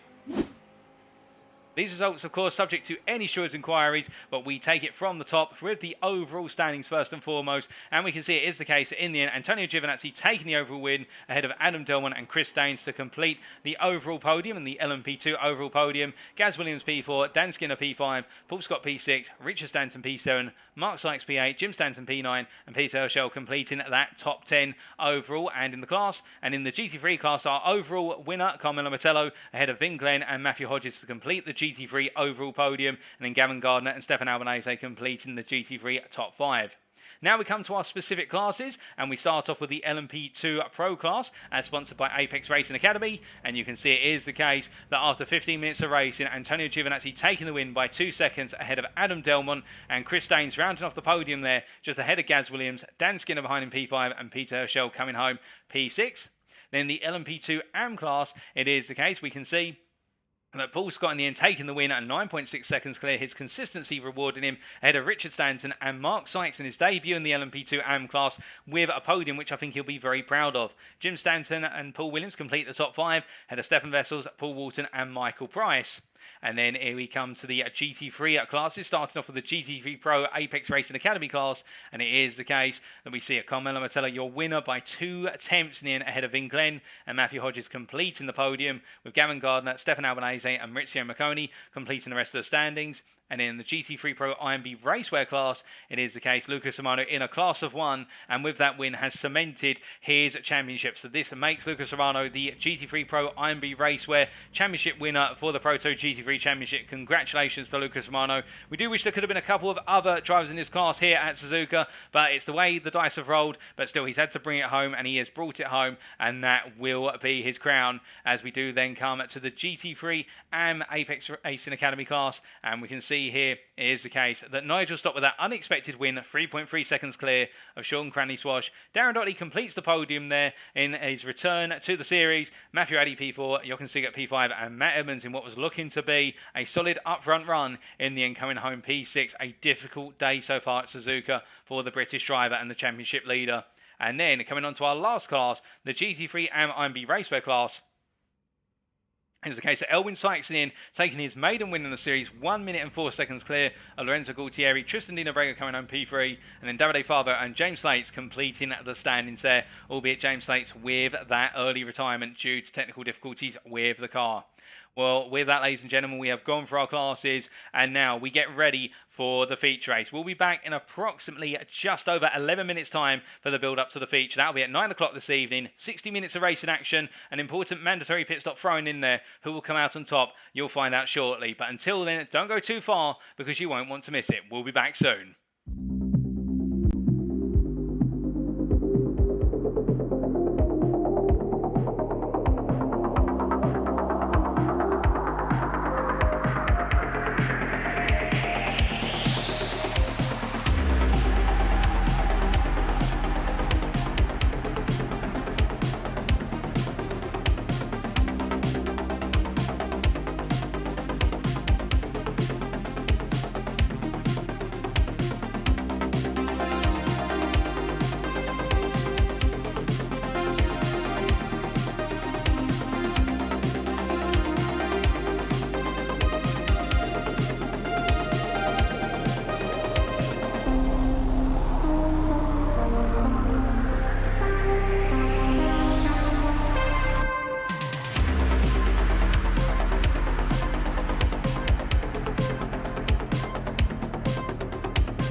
And we are back, ladies and gentlemen, for the build-up to the feature race here in round 10 of the Next Gen Racing PROTO GT3 Championship, sponsored by both IMB Raceware and Apex Racing Academy. And we did just see there a short message from Apex Racing Academy. Remembering, of course, that Apex Racing Academy is not just a setup shop, but is a service dedicated to making you better at iRacing through services, access to drivers and features not found on other driving schools and academies. Well, it is the case, our drivers will be looking to connect with the pros, indeed, over the course of their time on iRace. Indeed, a good number of pros racing in this series, but plenty of prizes are up for grabs here over the course of the remainder of today's racing and the final 2 rounds that follow it. But indeed, what a fantastic sprint race we had. And now as we have the build-up to the feature, it is the case a lot of drivers here, I think, will be a little bit bruised and battered after what was a difficult sprint. Indeed, a number of our major contenders across the classes, such as Matt Emmons in the GT3 AM Apex Racing Academy class. We also saw in the LMP2 AM class both Paul Walton and Stefan Vessels being involved in a bit of a freak moment, going out of Degner 1 and into Degner 2, where it was the case that Walton careening straight into a stricken Stefan Vessels, who was already in the tyre wall. It is the case that we've seen a number of incidents, but we do hope that things will settle down a little bit in the feature race. But that's what Suzuka does. It does lead to some major drama in any championship that races here, in the real world, alternatively in the sim world. But one driver who did enjoy his race, Jochen Suzuka, it was the case. He wasn't quite able to bring home the win in his class, but indeed did put in a good performance.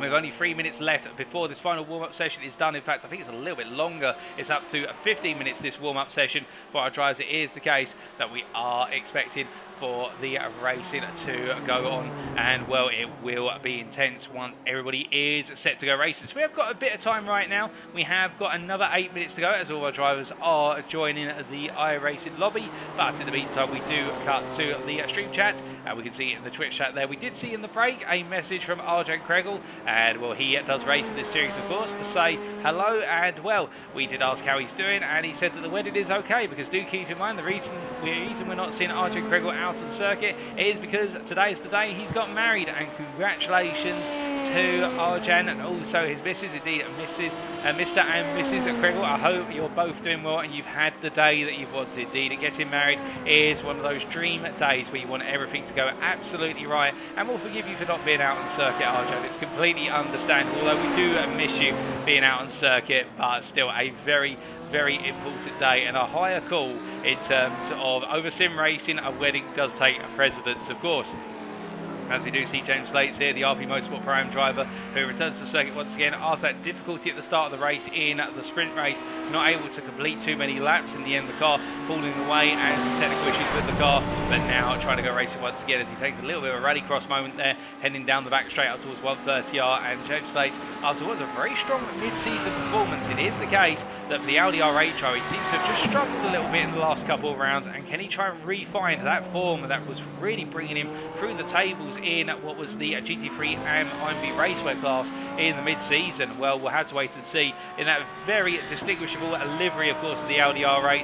And it does make me think in a way of Valentino Rossi's VR46 Team WRT machine that's racing the Fanatec GT World Challenge, based on the way the colours are proportioned around the car. It is the case that right now James Slates represented RP Motorsport Pro Am in a very beautiful looking livery, and as he makes his way through turns 1 and 2, it is the case that right now he'll be thinking about what can he do to arrest a difficult sprint race. Well, of course, he will have the reverse grid to his advantage, but so will a good number of other drivers as well.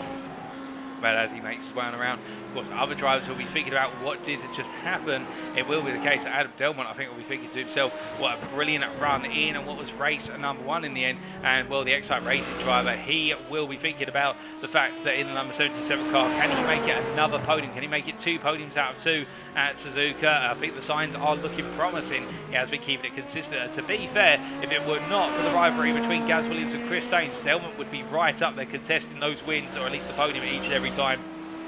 And it is the case that Delmont has been putting in a good run of performances over the course of the season, and it has not gone unnoticed. But as we do continue to wait to go racing, not long to go now, in the fact that we have got 5 minutes of this final warm-up session. We don't have everybody out of the circuit right now, it should be pointed out. We've got a few drivers, but not everyone. A lot of our drivers deciding just to simply stay in the pit lane, get themselves set. They feel as though they don't need the time.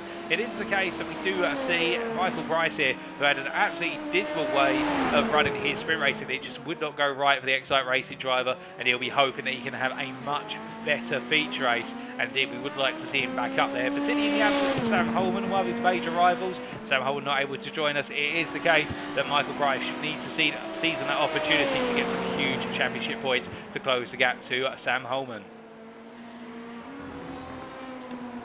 As he rolls his way through Spoon Curve here, it's the case he'll look to right the wrongs of race number 1 and get it right the second time around as he heads down the back straight, as he does as well. Another driver there, Matthew Hodges, had a bit of a difficult race. He was going hunting after P1, P2 within the GT3 Pro Apex Racing Academy class, but unfortunately, due to an early move that was made by one of the Stanton brothers in the LMP 2 and class in the opening lap, where it's the case they found their way on through in a very tricky situation. It meant that Hodges in the end lost the toe of Vin Glenn and Carmelo Martello and wasn't able to close on up again. He was just caught out a little bit there, but he'll be hoping he's not caught out the second time around. But at the same time, we will wait and see, as he was in a great rivalry with Gavin Gardner. Gardner's not out of circuit, but it is the case. But as we see Hodges here headed down towards turn number 1, he'll be thinking about how can he keep Gavin Gardner at bay, because Gavin Gardner already has, after what was a brilliant performance and a very memorable performance. Maybe you'll remember, if you tuned in since the start of the season, back at the Canadian Tire Motorsports Park in round number 3, where we saw that great rivalry between Verano Motorsport and Matt Caruana, where it was Gavin Gardner who worked with his teammate Chris Daines to set up that move in the feature race. It is the case that Gavin Gardner was looking strong, but wasn't able to find the way past Matthew Hodges. But as Hodges makes his way through turn at number 7 right now, he will only have his mind on one thing, and that is getting ahead of Gavin Gardner and getting as many points to close the gap to Carmelo Martello, given the fact he is his main rival in the championship. As they come down and around here, Hodges right now getting himself set, and indeed we do look for our GT3 Pro class driver to one of our GT3 AM class drivers. And here is Elwyn Sykes, the Racing Team Astra Team Orange driver. I think after that win in race number 1 within the GT3 AM IMB Raceway class, I think he'll be thinking to himself, can he potentially make it at least 2 podiums out of 2 today? He's got a good chance to be fair, but could he even potentially make it 2 wins out of 2? Well, the statistics would say that Lorenzo Gualtieri and Tristan Di Brega have the pace to beat him to the win. But at the same time, if they're involved in incidents once again, it could be the case it goes the other way. And that's what Elwyn Sykes benefited from. And sometimes you just need to be the guy who doesn't get involved in the incidents, and you will be safe and sound. And that's what Elwyn Sykes will be thinking about as he makes his way down and around through at Spoon Curve. But as he rolls his way on through, just checking in with race control at the moment off screen, I can tell you nothing's been reported. So it is the case. I do believe that we are going racing in just over 2 minutes now, and that timer continues to tick down. We go from Elwyn Sykes here to Gaz Williams. Well, he will feel now that the pressure is ever more on the next gen racing driver, in the fact that after finishing behind Chris Daines after a rather tumultuous race number 1, where there was that contact between himself and Daines, it was a very odd contact into turn 2. It was the lightest of taps, to be fair, but it almost looked as though they didn't tap one another, and we do wonder if it was a little bit of a netcode contact between the two of them from the camera angles we could see. But now Gaz Williams has really got himself a mountain to climb, because he needs to beat Chris Daines, but the fact that Daines still finished P3 ahead of Williams in P4 in the sprint race means that Williams now needs to beat Chris Daines and also take the win as a minimum. Otherwise Chris Daines will effectively be crowned here today, subject to stewards review and whatnot, so we'll be able to confirm it in a week's time at the Nürburgring. But right now Gaz Williams doing everything he can in order just to get his head down and focus on the race that lies ahead as he makes his way out of Spoon Curve. And as he comes on out here, we do tell you that it is the case that Lucas Mano has returned. He will be by his lonesome again in the GT3 Pro IMB Raceway class, which again, unfortunate, but he has been crowned the champion in that class as of his win in race number 1 and the non-attendance of the other drivers of the field. But it is the case that Lucas Mano, if he just finishes the race, of course, he'll just cement it once further. But we do look here for Gaz Williams to Michael Bryce, and well, Michael Bryce we talked about a little bit earlier, a difficult race number 1, but we then look to Jim Stanton, and well, the privateer here, one of the 2 Stanton brothers from the United Kingdom, he will be thinking about that man behind him, Paul Walton, and what he can do to keep Paul Walton at bay over the course of the racing, and on top of that Paul Scott. But to be fair, I think Paul Walton will actually started ahead of Stanton, and in fact Stefan Vessels will be doing the same, given they finished so far down the order within their class due to the incidents they were involved in. And what we see here, Paul Walton practicing going around the outside of Stanton, but not able to find the space into 130R. In fact, goes a little bit wide and brings the car back together for Casio Triangle. It does look as though Paul Walton's got that steering wheel fixed, which is good news to hear. So we will have him racing out of the circuit in race number 2. And now we're under 10 seconds to go.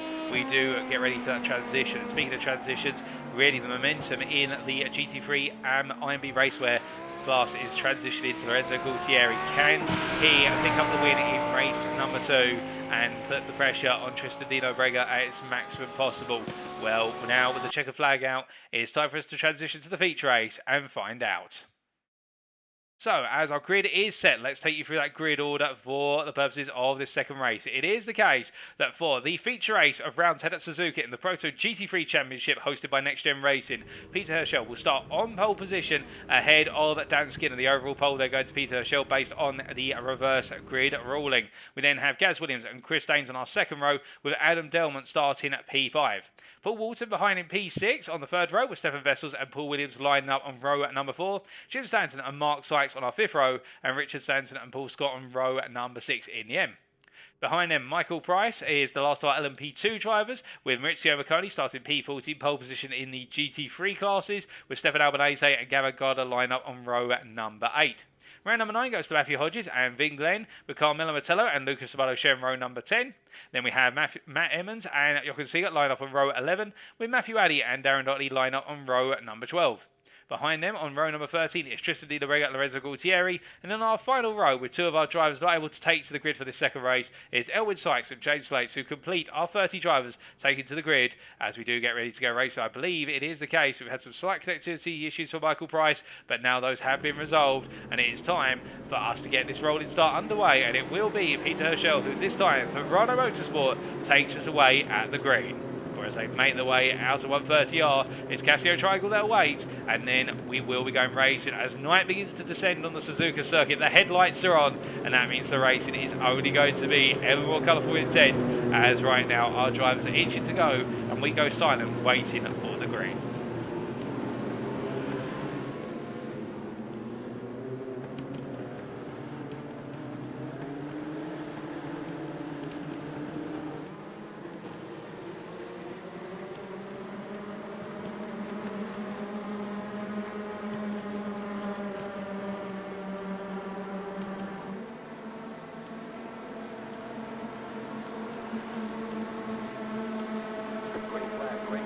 And it's lights out, away we go here. Peter Herschel actually started a little bit behind Dan Skinner as they make the way down towards turn 1. Peter Herschel getting the better start, and he's on that inside line. And as they make the way into the corner here, we do close the camera up, and Dan Skinner holds around the outside there to take the lead of the class early on as Chris Daines looking for that move on Gaz Williams. He's got it done already as they made the way around the opening 2 corners. Gaz Williams not fighting too hard. Paul Walton already gained a couple of places up to P5 overall here, and well, he started at the front of the LMP2 AM class, and that's the way he wants to finish it, with Stefan Vessels just behind there, and he does have between the 2 of them, I believe, unless I'm mistaken, that is Adam Delmont. But meanwhile, in the GT3 class, Maurizio Marconi has held onto the lead after the opening few corners, and behind him he's got Stefan Albanese and Gavin Gardner here under huge pressure from Vin Glenn, with Matthew Hodges having an abysmal start by comparison and being dropped to the back of the GT3 Pro Apex Racing Academy field as they roll their way through deck 1 and into deck 2, and as they come through, no change between these drivers right now. They're all line and stern as they make their way up towards the hairpin. A bit further back, we can see Sean Cradley Swatch there. He's chased after Darren Dotley, battling for P4 in the GT3 Apex Racing Academy class as they make their way up towards the hairpin and into that heavy braking zone. And as they do, it is the case that right now Cradley Swatch tucking in and looking to go racing as Tristan Di Lorenzo leads in the GT3 IMB Raceway class after that dismal performance in the sprint race. And right now the Racing Team Astra Blue driver will want this win. He's got Lorenzo Gualtieri right behind him. As they make the way on through, we cut back to our LMP2 class leaders, and we see Chris Daines here all over the back of Dan Skinner. They make the way down towards 130R. Skinner peels out to go off the inside, also look for the middle of Peter Herschel. Daines flashing his lights out. I don't think he's too happy at the late move. He's going to look to the inside into Casio. It's going to be very tight here. They go side by side, but in the end, Daines gets it done. And to be fair, Chris Daines left it late, but he got it in the end on the brakes, and that was brave stuff from the championship leader. He wants this wrapped up tonight. There's no doubt about that. And as they make their way across the timeline, you can can see a bit further back, that's Adam Delman battling with both Paul Walton and Gaz Williams, as Delman is ahead right now. Gaz Williams looking for the move, Paul Walton on the inside and Gaz Williams has to go a little bit to the outside. There's, we've got a spin, and that I believe is Dan Skinner going for the spin, and Gaz Williams gets caught behind it, and Gaz Williams cannot get a break here at Suzuka today. He's been involved in another incident that's not of his own doing, and he's lost out dramatically because now he's all the way down P4 in the class and down in P11 overall, and that means he's got a long way to go if he wants to close up to Chris Daines,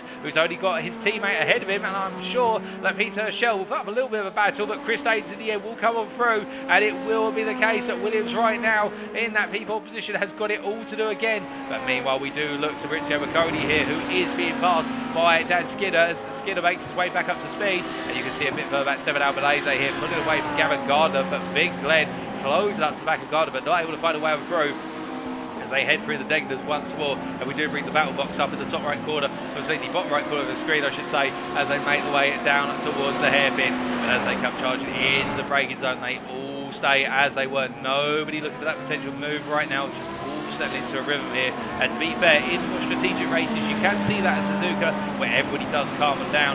And well, speaking of a driver who's not calming down, as we ride on board with him, and that is Carmelo Martello, as we sit over the top of his shoulder here as he makes his way up into Spoon Curve. He's looking for the potential move, of course, on Vin Glenn. He wants to get past Vin Glenn, and then he wants to go hunting after what is Gavin Gardner. He's got Matthew Hodges behind him, with Hodges having that very difficult start, and Martello, if he can get past Vin Glenn and Gavin Gardner, will essentially be ahead of all his main championship rivals and will be gaining points to them in the championship standings, which is ever critical in a GT3 Pro class, which is only seeing the championship table toss and turn with each and every round. But it is the case that ahead we can see there with a lift off of Carmelo Martello, we do have what is Gardner trying to go around the outside of, I believe, Stefan Albanese, and he gets it done, does Gavin Gardner, and we need to take a look back at that because that was a move which took a lot of commitment. In the end he was able to find it, and this is how Gavin Gardner got it done.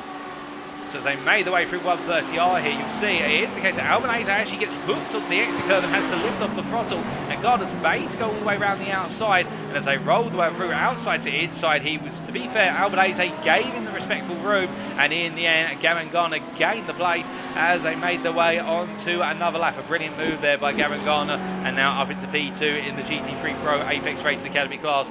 But as they roll their way on through, you can see now it is the case that Albanese becoming the cork in the bottle here for the rest of the pursuing pack. He's not quite on the pace, but the DRS Eastwell LMS2 driver is entitled to defend. It's not as though he's a lap down or he's on no signs, even though his pace may be indicative he's not quite up to the guys behind him. They've got to fight their way through. That's what reverse grid does. And as they make the way through Degner 1 and into Degner 2, Vin Glenn, I think here having to really play it smart because he'll know that Audi's very strong on the initial acceleration, but it doesn't have the top end speed, and also the Audi is the better handling car of the two of them in the GT3 class. They make the way into the hairpin. As Glenn plays patient here, it's also the case he's got to worry about the fact Carmelo Martello's right behind him. Martello trying to find a way on through, as meanwhile, speaking of finding a way on through, we see Stefan Vessels up the inside here of Richard Stanton into 130R. Stanton goes wide but brings the car back together. Vessels puts it in the middle of the road before peeling back to the outside there for Casio Triangle, and Vessels gains another place. He's up to P2 in the LMP P2 AM class, and now he's got to chase after Jim Stanton, who is 2.5 seconds up the road, and if he can take the lead of the class, he's then got to wonder how far Paul Walton will come up through the field with the time remaining. But to be fair, we've got a huge amount of time remaining, that's why it's an hour feature, and we do now still have 54.5 minutes plus the final lap. It's not over yet by a long shot, and it is the case that right now, speaking of trying to find his way up, we see here, here's Paul Scott trying to make the move on Richard Stanton, and just going through the rear of the picture there very shortly was Paul Walton, who of course is our championship leader and trying to get back after Stefan Vessels. So it is the case we've got quite a bit of time to go, and we'll wait to see how Walton, if he can, find his way past Paul Scott and also Richard Stanton. But we can see it is the case of Scott going a little bit deep there, coming through the end of the S's at turn 7 in that dirty air off of Richard Stanton's car, and I think it's just compromising his lines to a small degree as they make the way through what is the Degners, through Degner 1 into Degner 2, and they push on. But as they do here, we hear that Michael Price unfortunately has had to retire from this race due to technical issues with his LMP2 machine.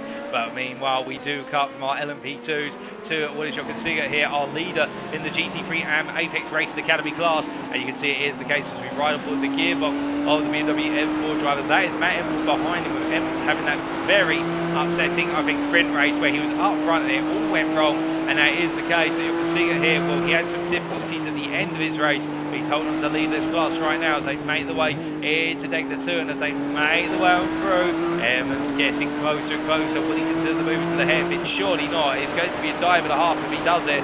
But right now you can see it stays where he is and holds that lead position as he battles to get the car through the corner. You can see the understeer on the BMW compared to what is the more naturally oversteering Audi R8 behind, and as they go through 200R turn at number 12, it is the case as they charge up to the smooth corner. It is looking good right now for Matt Evans in terms of closing on up as they roll their way through what is the first part of Spoon, and you can see he's got it deep there and he's gone wide, and now he's going to have to return very gradually using the runoff strip. There's a very slippery runoff strip. In the end he brings the car back on and he's dropped down to P4 in the class. That's promoted Matt Evans, Matthew Addy and Darren Doherty up positions as now Sean Cradley Swatch tries to get to the fight here. Can he find his way on through? But the Rano Motorsport driver takes a peek.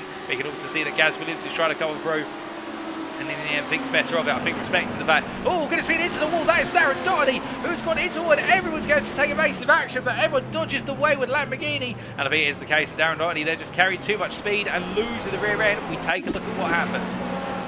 This is only moments to go into 130R as he took the car up through, carried a lot of speed. The car's just got a tiny bit onto the runoff area there before the curb, and in fact I think the rear left tyre bumped onto the curb at an angle where it hit the curb head on, and that caused the rear right tyre, rear left from our perspective, and rear right tyre from the driver's perspective to be lifted, and that caused the car to go off into the wall. That is very unfortunate for the Irishman in the end, who was looking quite good there, battling for the podium of the GT3 and Apex Racing Academy class. He's into the pits to repair the damage, and I think that will mean he has to commit to a 2-stop race. But meanwhile we do look up to the front of the field and we can see it's Chris Daines who now leads, and Chris Daines has found his way into this lead position, and he has got behind him Adam Delmont and Peter Herschel as they make the way up towards Casio Triangle once again. But as they roll the way on through the corners, it is looking good right now for Chris Daines, and he's trying to run off into distance with this.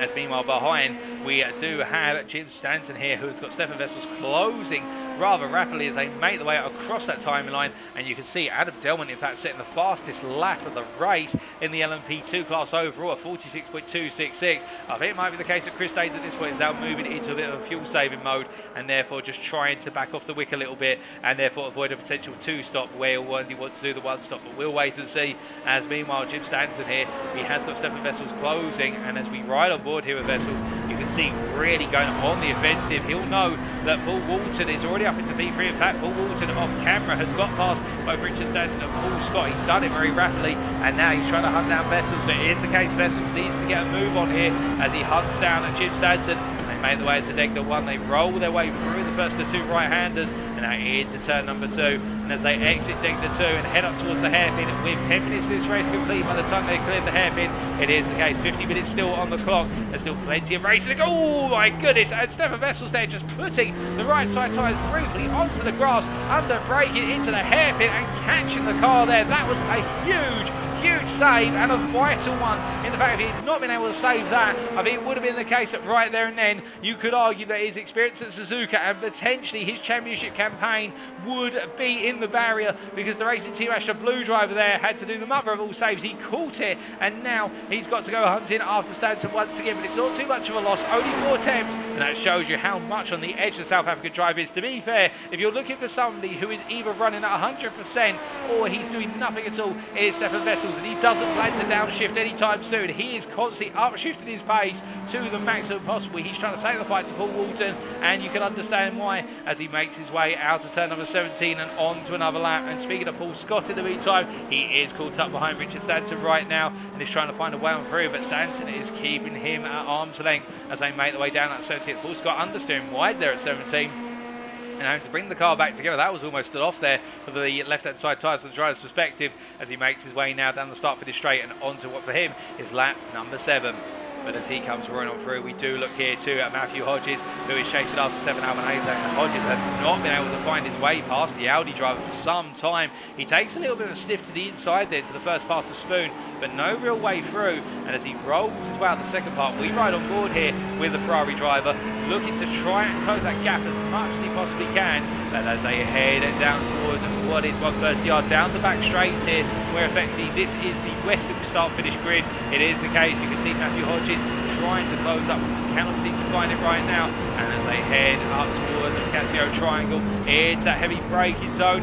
Will he be able to set up a potential move? Not yet, but as they roll way through, we see a little bit of a wave of the wiper there. I think Matthew Hodges either decided there was something on his screen, a bit of dirt that he wanted to get rid of, or alternatively he's done that in error, but right now not gaining enough and has to wait once again. But I can tell you, whilst all this is happening, a bit of drama has happened at the front of the field in the LMP2 AM class. We'll go up to that shortly, as meanwhile you can see that they're having to go defensive versus Sean Cranley Swash as they make the way into turns 1 and 2. But it's the case, Sean Cranley Swash not close enough, and Vin Glenn I think has had an off, because it is the case that Vin Glenn was nowhere in this battle. It was a bit further up the road last time we checked, but we'll try and decipher what's happened shortly.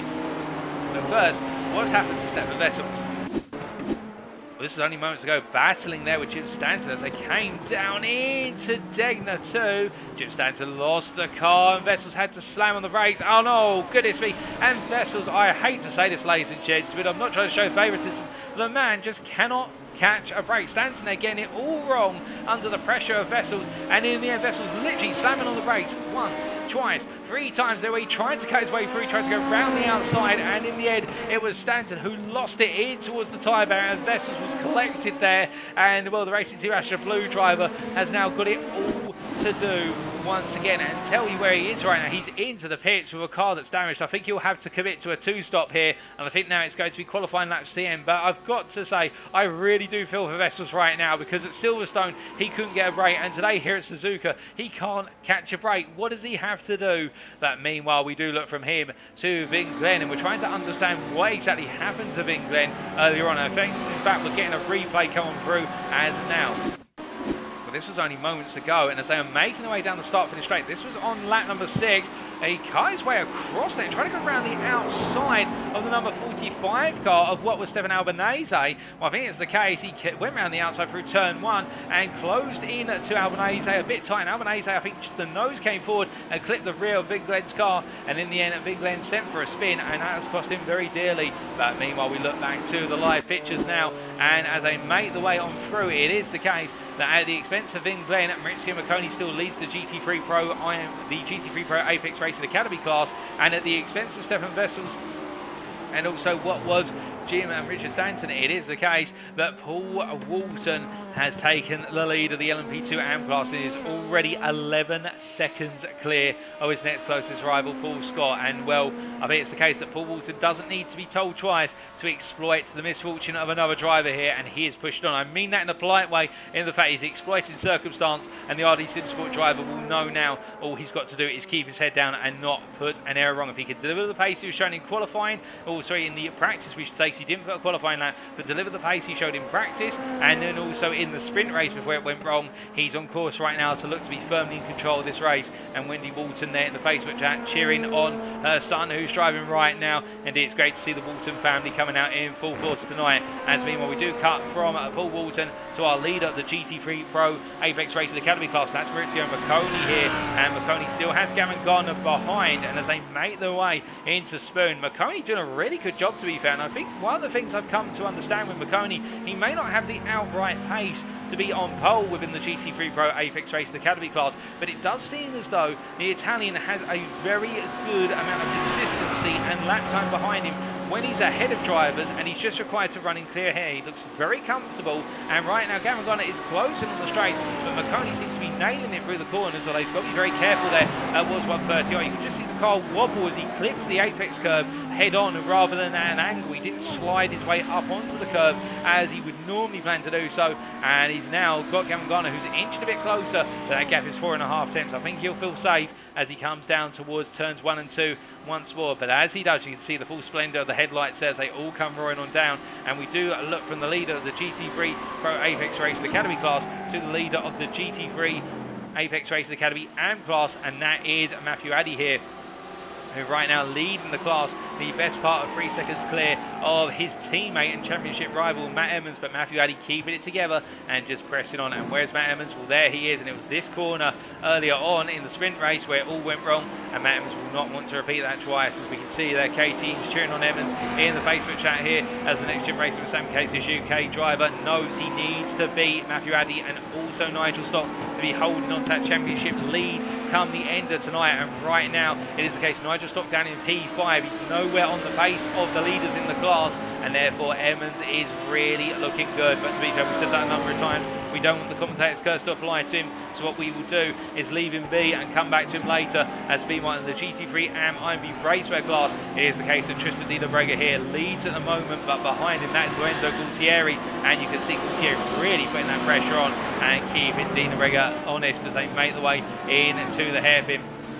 As they roll their way on through, we're right up on the gearbox here, as we also see that is Paul Walton, our race leader, who's going through to lap the GT3 for the first time, and to be fair, the LMP2 driver going round the outside through 200R at turn number 12, and as they now make their way up towards Spoon Curve, it is the case then into turn number 13, they come roaring on in under braking, and well, Lorenzo Gualtieri closing, but not close enough to consider the move here into the second part of Spoon. To be fair, it's very difficult to overtake at Spoon, you need to have a huge pace advantage going into the first part of Spoon to set up the move, but as they make the way now down the back straight here past the west section grid, it is the case as they head towards 130. You can see Di Brega just weaving a little bit to the middle and then bringing the car to the outside just to cover off that potential move of Gualtieri, who runs wide there in the draft of Di Brega. Oh goodness me, and that was a very big oh, I'm not sure what's happened there, but Sean Cranley Swash has gone for a spin, and well, that is a little bit of surprise, and let's find out what exactly has happened. I think there might have been a bit of contact between Di Brega and Cranley Swash. Well, this was only moments ago, so as they came out of 130R, you can see Cranley Swash here actually quite slow. Oh, goodness me! And, well, Cranley Swash there in the middle of the road, and Lorenzo Gualtieri able to take evasive action to run over the apex curve at turn 15, and Tristan Di Brega there with a tiny tap, but it was enough, and we heard the crunch of the fender or the front bumper of Tristan Di Brega onto the rear bumper of Sean Cranley Swash, but that is an instant they won't be too happy about, Sean Cranley Swash in particular, but we just see that again from the gearbox here, and was making the way on through, and you'll see it is just a very sudden tap, and I think Cranley Swash might have been lifting there under braking into Casio Triangle. He was lifting early to try and do a bit of fuel coasting, sorry, lift and coast we should say, fuel saving, but it is the case that Cranley Swash being involved in that instant. But we look back to live pictures now, and he's in the pits, and I don't think he'll be too happy with what's happened there, as meanwhile we do cut back to what is our GT3 Pro Apex Racing Academy class drivers, particularly Maurizio Macconi, as right now it is the case he is keeping Gavin Gardner at bay, and as he makes his way through the Spoon Curve, it is a situation we can see Gardner now does have Carmelo Mettello right hot on his heels as they make the way down the back straight and up towards 130R, and so many drivers being caught out in instance tonight, which is very unfortunate. But as we see here, Gavin Gardner right now, he'll be hoping that the Ferrari straight line speed can keep the Audi at bay. But as they make the way into the brains over Casio Triangle, now Gardner's having to run that compromise line. You can see that he knows now that Martello is too close for Gardner just to assume that he can take the race tonight into Casio. So he put the car in the middle of the road, and to be fair, that's something you can do. The road is too wide by default, but at the same time, if you put the car in the middle of the road going into Casio Triangle, you effectively narrow the attacking line on the inside, and you make it very difficult for a driver to attack unless they go all in on the brakes and they have to stop the car. Otherwise, they just straight line through Casio Triangle, and that's what Gardner's relying on right now. He's going to make that Ferrari just wide enough to keep Martello at bay. He'll make it wide enough so there is enough space for Martello to consider a move, as he has got to respect the fact that the driver's got to give space, but at the same time, as they make their way through the S's right now, Gardner definitely showing signs of keeping his eyes in his rear view mirror as well as ahead of him as they roll their way now through turn number 7, and as they do, we do see that Carmelo Mettello here keeping up right on the hills as they head up towards the Daines, and you can see that Audi just looking so strong through the S's by comparison to the Ferrari as they come through. As soon as we get into those extended acceleration zones and then those medium speed corners, it does seem as though the Audi doesn't quite have as much in the engine department by comparison, even though it is powered of course by the V10 5.2 litre engine. But as he makes his way through the hairpin, it is the case right now tucked in behind what is the V8 of the Ferrari. No change right now as they head down towards Spoon Curve, and it is the case this battle rages on. But speaking of a battle that rages on, we do look to Lorenzo Gualtieri here, and in fact he chases after his sister team driver, almost taps the rear there of Justadino Brega into the hairpin. And again, a number of drivers here either had run out break themselves, alternatively some drivers didn't lift a coast in front, whereas other drivers are going all in. Gualtieri there, literally, I think there was a tiny little tap to the back of Dino Brega's car, and now as they make the way up to a spoon, you can see there, that is Stanton behind, running P5 in the LMP2, whereas the LMP2 AM class in particular, that is Richard Stanton, who's having to be very patient here. He can't find his way on through, but now he will as they make the way down the back straight. But you can see it is the case, he's having to swerve to the outside with Gualtieri literally following the tracks of Justadino Brega, and now as they make the way to 130, it's going to be side by side. It's Gualtieri on the outside, it's Dino Brega on the inside, but Gualtieri backs out there knowing he can go for the move later on in the braking zone to Casio if he gets a better run through the corner compared to Dino Brega, but this time they stay as they were once more. And with 22 minutes of the race complete, we are now starting to enter early pit stop territory,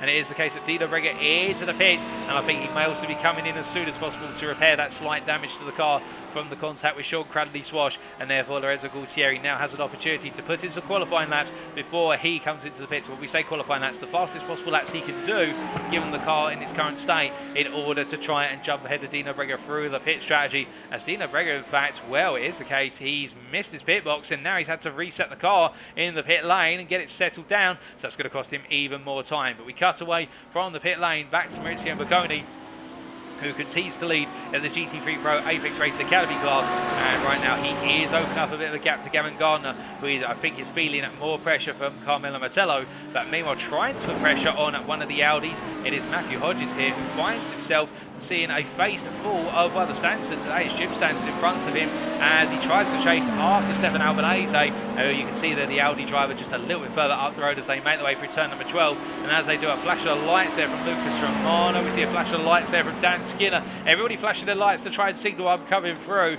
and of course when you've got that many drivers flashing their lights, it's almost as if nobody's flashing their lights, because the driver in front of who they're flashing will probably ignore it or think they're just trying to distract me, as they make their way down the back straight once again. And there's Dan Skinner here, currently running P3 in the LMP2 Pro class, and that is a P7 overall. He right now is trying to chase after Adam Delman and Chris Daines, who are the best part of 35 seconds up the road.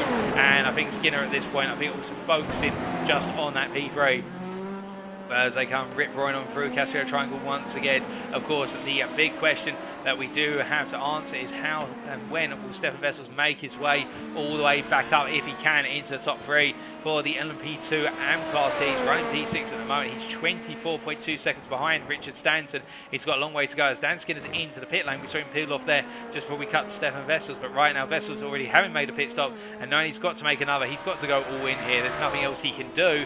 But meanwhile, speaking of going all in, it is the case that the GT3 AM Apex Racing Academy class has decided to all come in simultaneously, and it's our top 3 of Matt Emmons, Matthew Addy and Jochen Seeger who've come in together. And where is Nigel Stock in all of this? Well, Nigel Stock right now is only just making his way out of Spoon Curve, so I think Stock in fact has already made a pit stop, so I think he's gone for the ultimate undercut here unless I'm very much mistaken. And can Stock find his way into that top 3 battle? Well, Matthew Addy's leading the pit lane already, so I think my gut's going to tell me no here. As we see Matthew Addy makes his way, he was leading before they came into the pits. He re-emerges as the leader. There's Matt Emmons coming out behind him, and well, as Matt Emmons makes his way out, what about Jochen Seeger? Will he be coming out soon?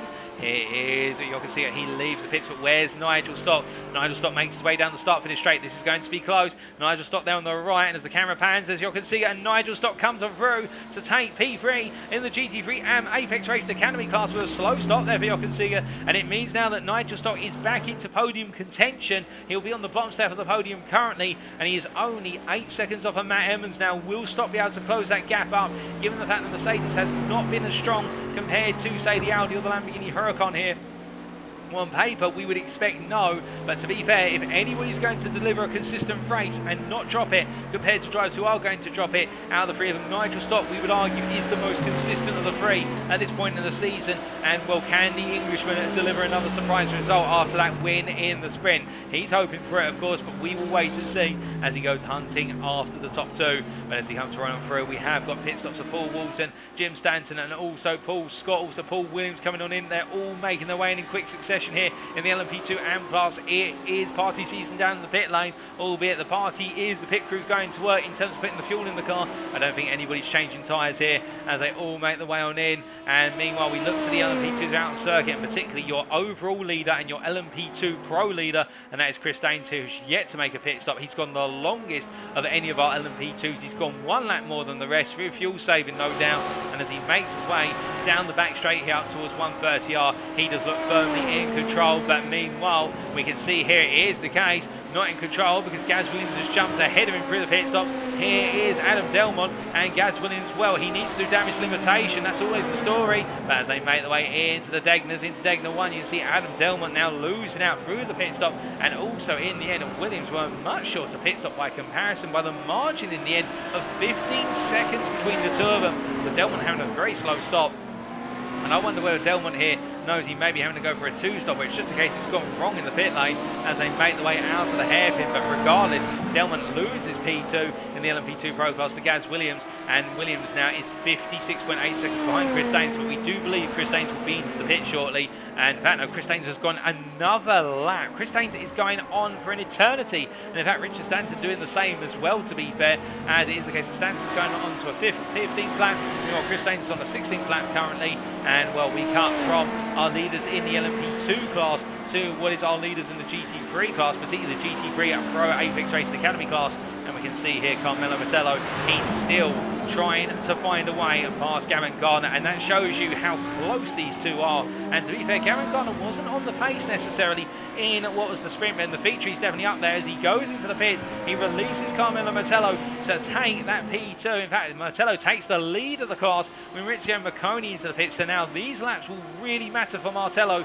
because you can imagine he may, within 1 to 2 laps, decide to react and come on in to react to the undercut being delivered by Marconi and Gardner. We'll wait and see. But Martello right now, this is critical. He needs to deliver these laps. And to be fair, the only cars he's got in front of him are LMP2s on circuit right now. They will outpace him through the S's and therefore give him plenty of space to operate with. This is exactly what the Italian wants. He's picked the right time to make his way around circuit to deliver the critical laps of the strategy. And now will we see Marconi, alternatively Gardner, come out first and foremost out of the turbo as Mark Sykes has jumped to the pits? Well, there's Gavin Gardner. It's going to be side by side as they come to the pit exit here, and Gardner with a faster pit stop. Murano Motorsport have done a stellar job in turning their car around. Maurizio Marconi was a significantly slower stop here, and as they made the way through, Marconi has lost what is effectively, we potentially believe, the lead of the GT3 Apex Racing Academy Pro class as they make their way through the S's now, through turns 3 and 4. But Gavin Gardner there, the pit stop time difference in the end was 1.5 seconds, and that's all it took for Gavin Gardner to jump ahead. A brilliant stop there by what was Verano Motorsport as they make their way now up to speed, and Gardner knows he's now got to reward the team's efforts with what is an absolutely brilliant outlap to take the fight to Martello. Can he do it, or will Martello put in an absolutely scorching lap here at the Japanese circuit to be able to take the lead? We'll wait and see as Chris Daines emerges from the pit lane as I look at my commentary box window, and he retains the lead of the LMP2 Pro class. But right now we can see Gardner here under pressure from the DRS eSport driver, and that is Marconi behind as we ride on board the gearbox here, and you can see just how close that Audi's getting, albeit you can only see the headlights and the faint outline now given how dark it's got here in the evening. But we can assure you that is Maurizio Marconi looking menacing from behind as they make the way up into Spoon Curve here, but he's not close enough to go for the move. He considers trying to lunge it there, or just getting close enough to potentially upset Gardner's concentration, and Gardner does go very deep, to be fair, in the second part of Spoon, but he collects it together enough and gets on the power just enough as they make the way down the back straight. Carmelo Mettello, by the way, has, I believe, he's listed as being at his pit exit. I wonder if he's missed his pit box. Well, regardless, in fact, he has missed his pit box, so he's being serviced now. That could really factor into this, but we can see here Marconi getting very close to the back of Gardner. Gardner covers off the middle of the road here into Casio Triangle, and as they roll the way through, Martello is still being serviced. He missed his pit box on entry. That's why he was saying he was at pit exit. It's the case. No, he's not, and we can see as Gardner comes on through here to take another lap. Martello still in his pit box, and well, Gavin Gardner's going to take the lead of the class as Martello leaves his pit box. You can see that on the left of the camera. He's making his way out of the pits, but that is going to cost him. Matthew Hodges coming on through as well. Hodges has moved up to P3, and that slow stop combination of the pit crew and also the driver Vin Glenn has come through as well. It is literally sheer disaster for Daines Esport. They have lost out positions for both of their drivers in the GT3 Pro Apex Race Academy class, and Vin Glenn, let's not count him out here.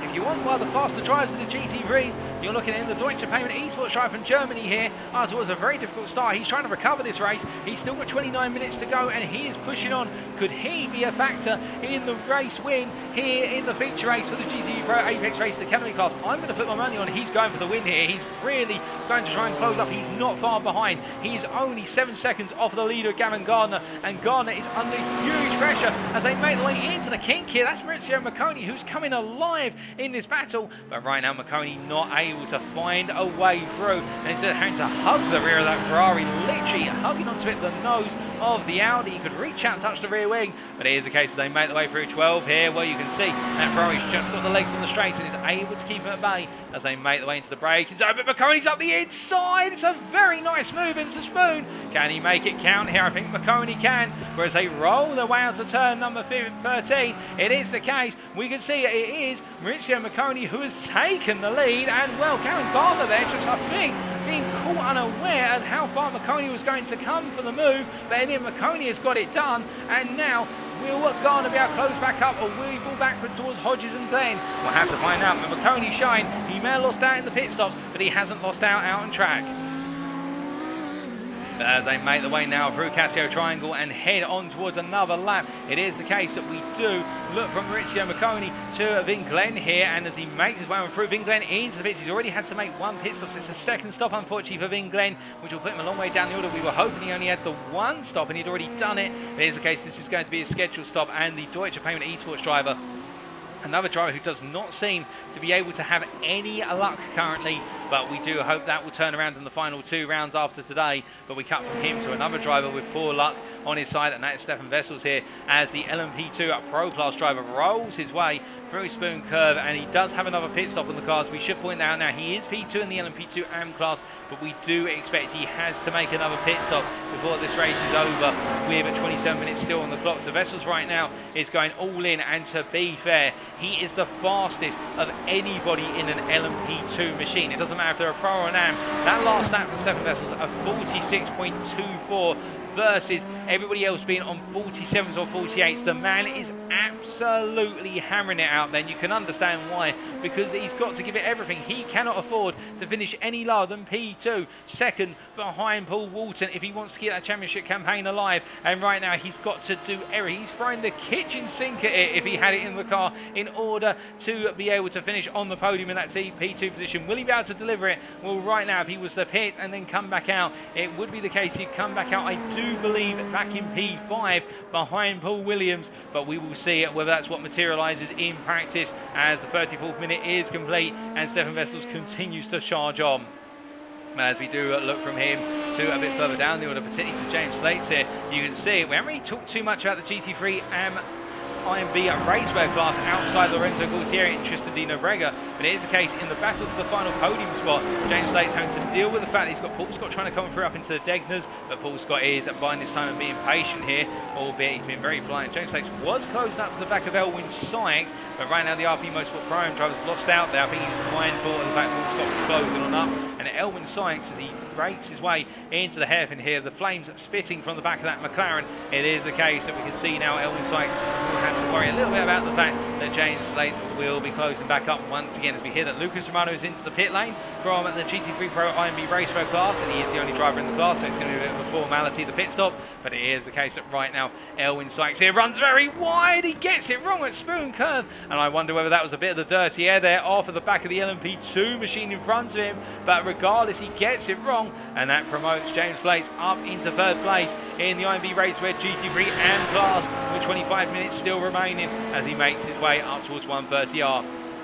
Well, as he does, we talk about the battle for the lead. Well, in fact, not the battle for the lead, my apologies. The battle for what is P21 overall here, as we see Tristan Di Nobrega has got Vin Glenn right behind him, and Lorenzo Gualtieri is the best part of 3.7 seconds up the road. And Tristan Di Nobrega at this point, I think, more concerned about bringing the car home and then seeing if Lorenzo Gualtieri drops at any point, because Gualtieri is seemingly the faster of the two drivers, lap in, lap out. But as they make their way around right now, Vin Glenn looking very menacing.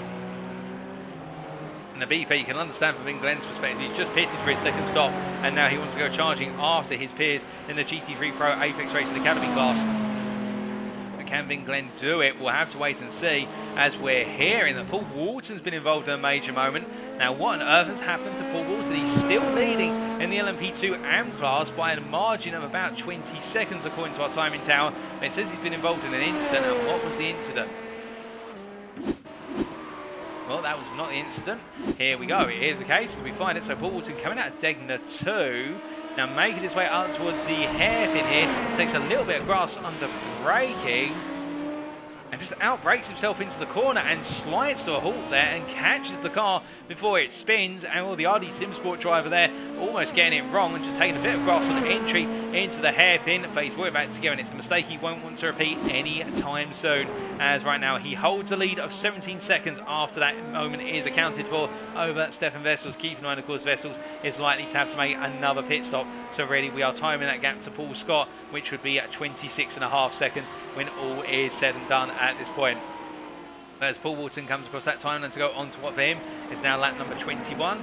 We do look from Walton to what is Maurizio Macconi, and Maurizio Macconi is back behind Gavin Garner. Now these two exchange places once again, but I can tell you that it is the case that Macconi had a run-off circuit only laps ago. So Macconi right now making a mistake after a clinical pass up into Spoon, and he's got to do it again, as we do see a little bit of a graphical area there. But it is the case Macconi, who we're right on board with, going hunting after Gavin Gardner, as we right on board and over the shoulder of the Italian driver for DRS Esports LMS2 as he comes roaring out of the hairpin and now heading up towards Spoon Curve. Can he do the same move twice? Well, we do see there, that is Chris Daines making his way on through, and Chris Daines, of course, our overall leader and leader of the LMP2 Pro class. Maurizio Macconi here, will he look for it? No, he doesn't go for it this time. I think he might be aware of the fact it's the only time he can get away with a lunge up the inside into Spoon is early on in the race when the driver in front doesn't expect it, and now I think it will be the case that Gavin Garner will be expecting it from this point onwards as they come charging down the back straight here.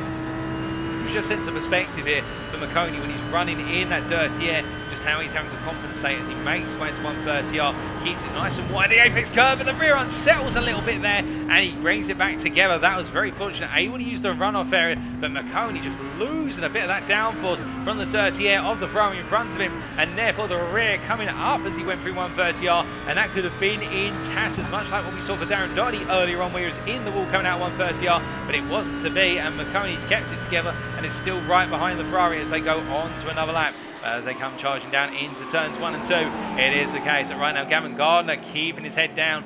Will he be able to hold off Macconi? He'll be aware of the fact Macconi's got the pace advantage on him, but having the pace advantage is one thing, making the move count is another as they roll their way through the S's.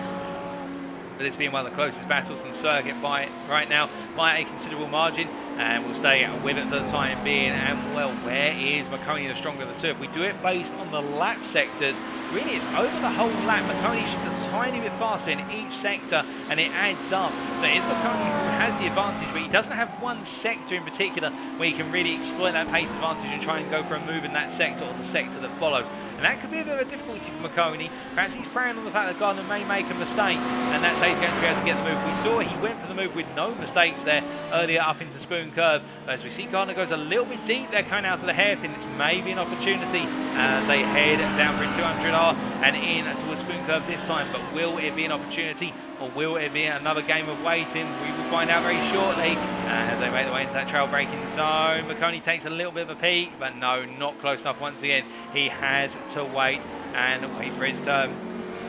Well, as they make the way out of Spoon Curve, you see coming up behind that is Adam Delmont here, who'll make his way on through. He's a lap up on the GT3 drivers, the LMP2 driver, and pushing on the same. But we cut from them to what is our battle further down the order, and that is between Vin Glenn and Lorenzo Gualtieri still. You can see in front of them, they've also got Nigel Stock now. Well, that is 3 GT3 class drivers, all in different GT3 subclasses, all tripping over one another right now. And Vin Glenn here really in the worst possible situation. He's the fastest of the 3 of them, but he's just not got anywhere he can actually make the pass. And right now it is the case in P21. The Deutsche Payment Esports driver here, I think, will be feeling a little bit frustrated, although a door match has been opened there by what is Stanton, and in particular that is Jim Stanton, who comes on through up the inside into the second part of Spoon, and Lorenzo Gualtieri has had to go slow, and Vinglen's going to try and out-drag him to 130R. Now, I don't think Vinglen's going to back out of this one, surely, as we see there coming on through. That is one of our LMP2 drivers. I think that's Williams coming on through, Paul Williams.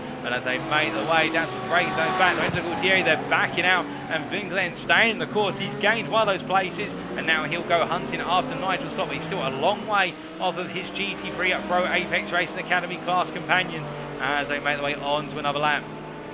And as he makes his way on down, we do look from Vinglen to Matt Evans, and it is the case that right now Matt Evans from Next Gen Racing with Sam Cases UK, he leads in the GT3 and Apex Racing Academy class here. He has got an advantage of 5.1 seconds, and as he makes his way through the S's, through turn number 7, and heads up towards the two Daines, he'll just want to keep it together now with less than 19 minutes remaining. He's still got a long way to go. Anything can happen, but right now it does look as though it is in control for the Briton.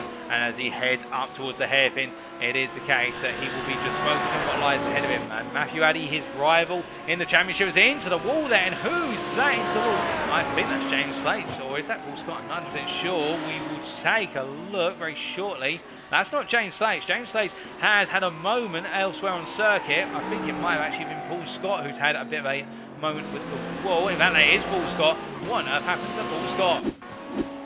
This was only moments ago, and as we ride on board here, going through Degner 2, runs a little bit wide and just gets unsettled on the curve, power too early and into the wall, and in the end, well, Paul Scott getting it very, very wrong there, and that is a LMP2 class car that has seen better days. He's had to jump to the pit, and well, as we do look back to live pictures now, it is the case he's jumped to the pit, and his race now is lying in ruin. But we do look from Paul Scott to what is a bit further up the road, and we look to Chris Daines in particular, your leader in what is the LMP2 class overall and the LMP2 Pro class in particular. And I do agree with you there, Katie Eames. This track does need floodlights active, because right now it is getting very dark here at Suzuka. The headlights are on full beam, but we are losing sight of some of our drivers' liveries, but that's the way it goes. And Chris Daines right now in a comfortable advantage of 4.5 seconds, and he, to be fair, is lapping approximately half a second a lap faster than Gaz Williams when they're both in clear traffic. But we'll wait and see. Both of them have got best laps which are 45.91s, but Daines right now seems to have the pace he needs to keep Williams at bay. And of course, if he picks up this win, it will mean that Williams cannot statistically win the LMP2 Pro Class Championship. It wasn't confirmed by race number 1, it will be confirmed by race number 2, but still we've got a little while to go yet, so let's not count it over until the checker flag is waved. We will wait and see as they make the way down into what is Casio Triangle here. Daines definitely looking in control, and meanwhile Gaz Williams always given that pursuit, to be fair, and the Next Gen Racing driver is not going to give up by any means as they make the way down through the final corner and head towards turn number 1.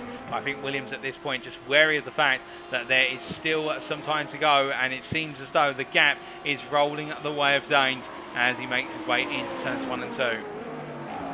But speaking of gaps and how they're converging or open up, Maurizio Marconi has actually found his way back ahead of Gavin Gardner once again. Now, we haven't seen how this pass was made on circuit. We are going to try and see when we can get a replay of the pass. We're just working with our broadcast director. But as we do see Marconi here making his way out of the final corner, it is the case that DRS Esports LMS2's driver is looking firmly in control once again. But, well, will we find out what exactly has happened? Nothing so far, but he's just set the personal best and also the fastest lap of the class at 57.732. Gardner was almost 2 seconds that lap slower by comparison. So Marconi is flying right now, it has to be said. And I think, in fact, we can now see the move. So this is in the run-up towards 130R, and well, as they came into the left-hand corner, Marconi up the inside, and Gavin Gardner in the end backing out completely on that outside line. I think in the end he recognised that Marconi had earned the right to be on the inside, and he had no way of fighting it, and Marconi there being brave once again, and that bravery has rewarded him very nicely. And well, where was this from Marconi earlier in the season, you may ask? It's taken him some time, but in the end he does seem to really be enjoying Suzuka, and right now he is leading the class by 2.3 seconds ahead of Gardner and looking very in control as the race goes on. He makes his way up towards the hairpin here. It is the case that Marconi will be keeping in mind that Carmelo Martello may be trying to close up as well, albeit Marconi has demonstrated pace to match Martello. So I think right now Martello will be more focused on just trying to find his way past Gavin Gardner, given the time they have remaining in this race. But again, we will see as they make the way through turn 12 and up towards 13. And as they come running through at this point, it is the case that we do look to the pit lane, and Gaz Williams into the pits once again. I think it's the case he hasn't got enough fuel to make it to the end of this race, and that's very unfortunate for Gaz Williams, as right now it will be the case that's going to only hand things more to Chris Daines, unless there is a surprise pit stop for a good number of our drivers in the LMP Pro class. Perhaps a lot of them can't make it to the end, but right now I think Daines will hear that Gaz Williams is into the pit lane, and he'll be thinking to himself that it is all said and done, a job well done at that, as right now he has a 15-second advantage over Adam Delmont, and that gap is only growing lap on lap as he makes his way all the way up to the hairpin as he comes on through here. Speaking of a driver who's had to recover, but we do believe he's got another pit stop on the cards. Here is Stefan Vessels, the Racing Team Master Blue driver, and right now he has opened up a gap of 23.3 seconds to Paul Williams in P3. He is still 23.3 seconds behind Paul Walton,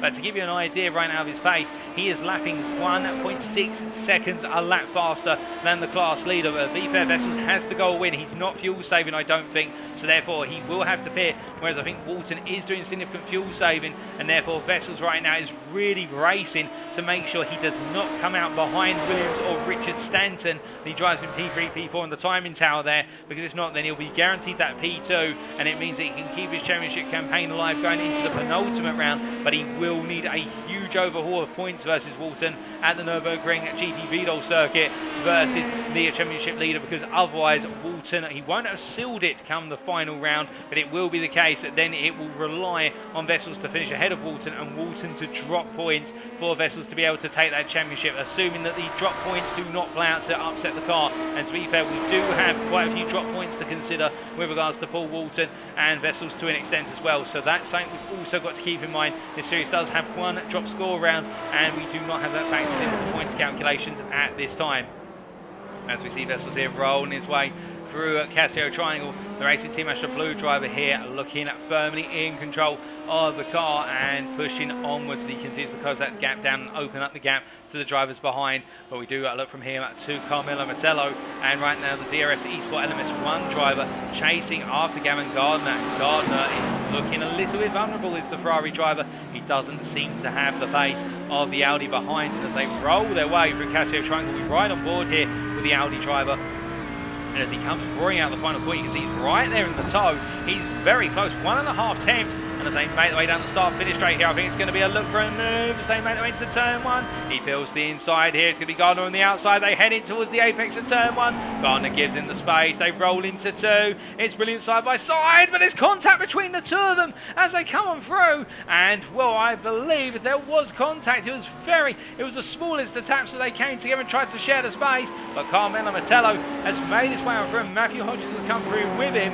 And, well, Gavin Gardner there, I think he will be absolutely furious at the contact, but also he'll be appreciative of the fact that Martello kept him points in the right way by them bumping off one another a couple of times. That was very unfortunate contact between the two of them, and well, Gardner has just lost 2 places for one move, which I think he may be reported to the stewards after this race as he makes his way up towards Degner 1 and Degner 2 once again. And Matthew Hodges will rub his hands together and think to himself, well, thank you very much, that's going to give me a couple more points in this championship. But to be fair, it's the case that Hodges needs to beat Martello. He doesn't need to just beat Gardner as they make their way up into the hairpin here. As they roll their way on through, it is the case we look from this battle to what is the battle for P21 overall, in particular Nigel Stock, who right now finds himself sandwiched, the GT3 AM Apex Racing Academy driver. He is sandwiched between the IMB Racewear GT3 AM drivers of Renzo Gualtieri, who's ahead of him, and Tristan Dienebrega, who's behind him. And the problem for Nigel Stock is he's running P3 at the moment in his class, and to be fair, being on the podium, that will keep his championship campaign well alive. But Matthew Addy, who is chasing after him in the championship, and Matt Emmons, who he is chasing after, they're both ahead of him right now, and they've got an advantage of what is 14 plus seconds as we see a flash of lights in. I think that was from Tristan Dienebrega flashing his lights quite furiously, unless I'm mistaken. And right now, I think the Ferrari driver there may have accidentally hit a button. And no, in fact, he's flashing his lights once again I think he's trying to find a way through past Nigel Stock to go chasing after Gualtieri, but he can't quite find it right now, unless there's a problem with his MFT and the fact those lights are not under his control right now, instead just flashing periodically. That can happen, of course, if the equipment goes astray, but Dino Brega closing up here through Spoon Curve to the back of Nigel Stock, but I think Stock at this point just focusing on his own race rather than having to worry about letting the GT3 and IMB Raceware lobby a driver through as he makes his way up towards what is 130R. As we see Dino Brega flashing his lights once again, as we look from there to Sean Cranley Swash here, where he's trying to find the move. And you can see he goes the inside down the back straight into 130R. It's going to be the Verano Motorsport driver on the inside on the right of your picture. You can see on the left hand side, they both come on through. They give one another the space. Cranley Swash backs out there. I think very sensible. I think if he carried on the way he was going, the two of them would be off circuit, unless you can see it completely backed out. But be fair, the German driver, they're giving the space. Great racing between the two of them, and Cranley Swash will know he's got to try and find another way with 9 minutes plus the final lap to go. As they make their way down the start-finish straight here, it is the case that under the darkness here at the Japanese Suzuka circuit, it is now the case that Jochen finds himself under a lot of pressure as they roll their way on through turns 1 and 2. But as they do, we do look a little bit further up the order once again, and we do cut away. In fact, we're going to stay with this battle a little bit more here, and it is the case that Jochen under huge pressure as we do ride on board with what is Sean Cranley Swash. Behind him, that is one of the Stanton brothers coming on through, and he's going to make his way a lap ahead of them. And meanwhile, as we look ahead, we see Cranley Swash moving aside there for what was running in P5 in the LMP2 and class Jim Stanton. But Sean Cranley Swash now, with Jochen being compromised there into Degner 1, he'll close up very rapidly into Degner 2. You can see Jochen not happy about that, the way the LMP2 driver caught up to him through the Degners, and Cranley Swash is right there now to go on the offensive as they make their way into the braking zone for the hairpin.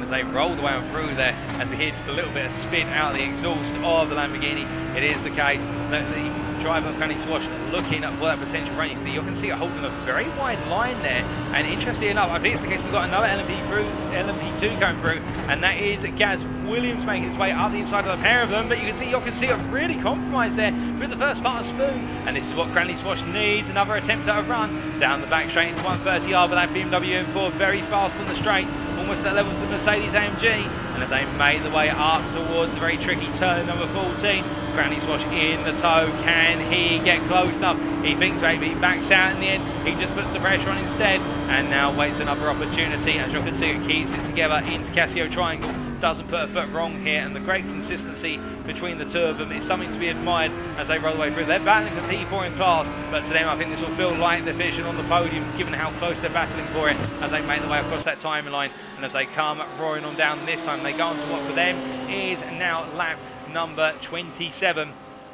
And it looks like Cranley Swash looking up the inside, and you can see it gives him the space. Cranley Swash wasn't fully alongside, but you can see it's made a mistake. He's outbroke himself into turn 2, and Cranley Swash gets the move done there, simply through intimidation and getting you can see it go deep, but he cuts a bit too much the apex of turn 3, but just about keeps the car together there. And Cranley Swash now having to P4 in the GT3 and Apex Racing Academy class with only 6 minutes of racing to go. But meanwhile, into the pits, we said he'd be in the pits. Here's Stefan Vessels, he's leaving the pits, and he's lost a place to Paul Williams, but the important thing for him is he's come out ahead of Richard Stanton, and now Vessels will go all in with only 6 minutes on the clock. That's approximately 4 more laps including this one, and he will want to close down Paul Williams, the Team Tetra Rouge driver, who right now is on course for a P2, but Vessels is only 4.7 seconds behind, and you can imagine Vessels now will do everything. He'll be driving at 110%, he'll be over driving to try and close Paul Williams down, and well, already that gap has come down by almost a second just through the S's alone. That's how quick Vessels is pushing,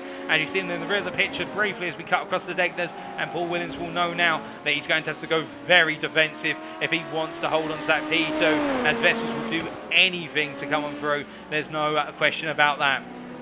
And we'll keep our eyes on that battle as it develops in the near future. But as Paul Williams rolls his way out at this point, in this case, the Team Tetra Rouge driver, of course, does have to worry about the fact that he's only gone for a one stop here and he's got to fuel save, and that last lap was a 48.73. Meanwhile, it was the case for Stefan Wessels at 48.56, albeit with the pit entry as well to be factored in. But Wessels will be pushing on, but he does have a bit of traffic. Does Stefan Wessels? I believe he does have there. That's James Slates, who he's going to go to the inside of, coming out of the second part of Spoon. He'll make his way down the back straight. That will have cost him some time, but to be fair, he's been very respectful to what is there James Slates, and as they head into 130R, he's now only got 3 laps to close down, 4.5 seconds. I think he can do it, to be fair. He will demonstrate that pace, but then making the move, it will come down to the final lap. Can he pull it off and get that P2 back after what has been another night that he may not want to remember for the difficulties he's had? Well, we'll wait and see. As he makes his way down and around, it is the case things have gone quiet in the other classes. They've gone mostly quiet, and we do look back up to what is our overall leader, Chris Daines, here with now only 4 minutes to go, and really at this point he just needs to get to the finish line and he will confirm himself as the champion in the LMP2 Pro class as we understand it. And as he makes his way through 130R, it'll be the case that right now he will know that the champagne is there. It's waiting for him. It's got his name on it as he rolls his way through Casio Triangle. He'll have a bit of traffic to deal with, but he won't push the traffic too hard because he's got a 13-second gap to Adam Delmont in P2, which he can just play with and not have to worry too much about in terms of Delmont getting close. And therefore Daines now counting down the laps to victory, as meanwhile we do look to Paul Walton, our leader in the LMP2 AM class here. He is almost 50 seconds clear of Paul Williams, but we do have to keep in mind for the RD SimSport driver, it is the case that his main rival Stefan Wessels involved in a crunch accident earlier in this race, and we were hoping to see the two of them go toe to toe, with Wessels appearing to have slightly the edge in pace versus Paul Walton. But again, luck and his consistency in the hands of Paul Walton has enabled him to stay ahead, and well, if he can keep this up in the final 2 rounds, the championship is swinging his way. But we'll have to wait and see. It'll be on a round by round basis. We're not counting it over yet, but right now Paul Walton really, after a difficult sprint race, has recovered it well here, albeit with a little bit of traffic in front of him, and he'll make his way past Gavin Gardner shortly. Right now Paul Walton counting down those laps as well, but then we do look to what is Maurizio Marconi. And to be fair, the GT3 Pro Apex Racing Academy driver, he started towards the front and he's never let it go since the reverse grid. And the DRS Esports LMS2 driver, he will be bringing home at this rate his first win in the class since, well, the start of the series. He hasn't won as far as I'm aware, and it's a good drive here as he makes his way through Spoon Curve. He's not got long to go, but as he comes charging on around at this point, well, I can tell you at the moment, Stefan Wessels setting our timing tower alight. He's just set a personal best of 46.18. And when we do come back to Wessels here briefly, he's already got that gap down. My goodness, ladies and gentlemen, he just took 2 seconds out of Paul Williams on 1 lap alone. He is going for it here. You can see Paul Williams there has also had the traffic, you can see it, to deal with as they make their way through turn number 7 up towards the Daines at turns 8 and 9. And you can see that they're staying to the outside, and Stefan Wessels there literally saying, "You're out of my way, I don't care, I am coming through whether you like it or not." I think you can see it there. I think that was a little bit impolite, but Wessels will not be caring about manners too much right now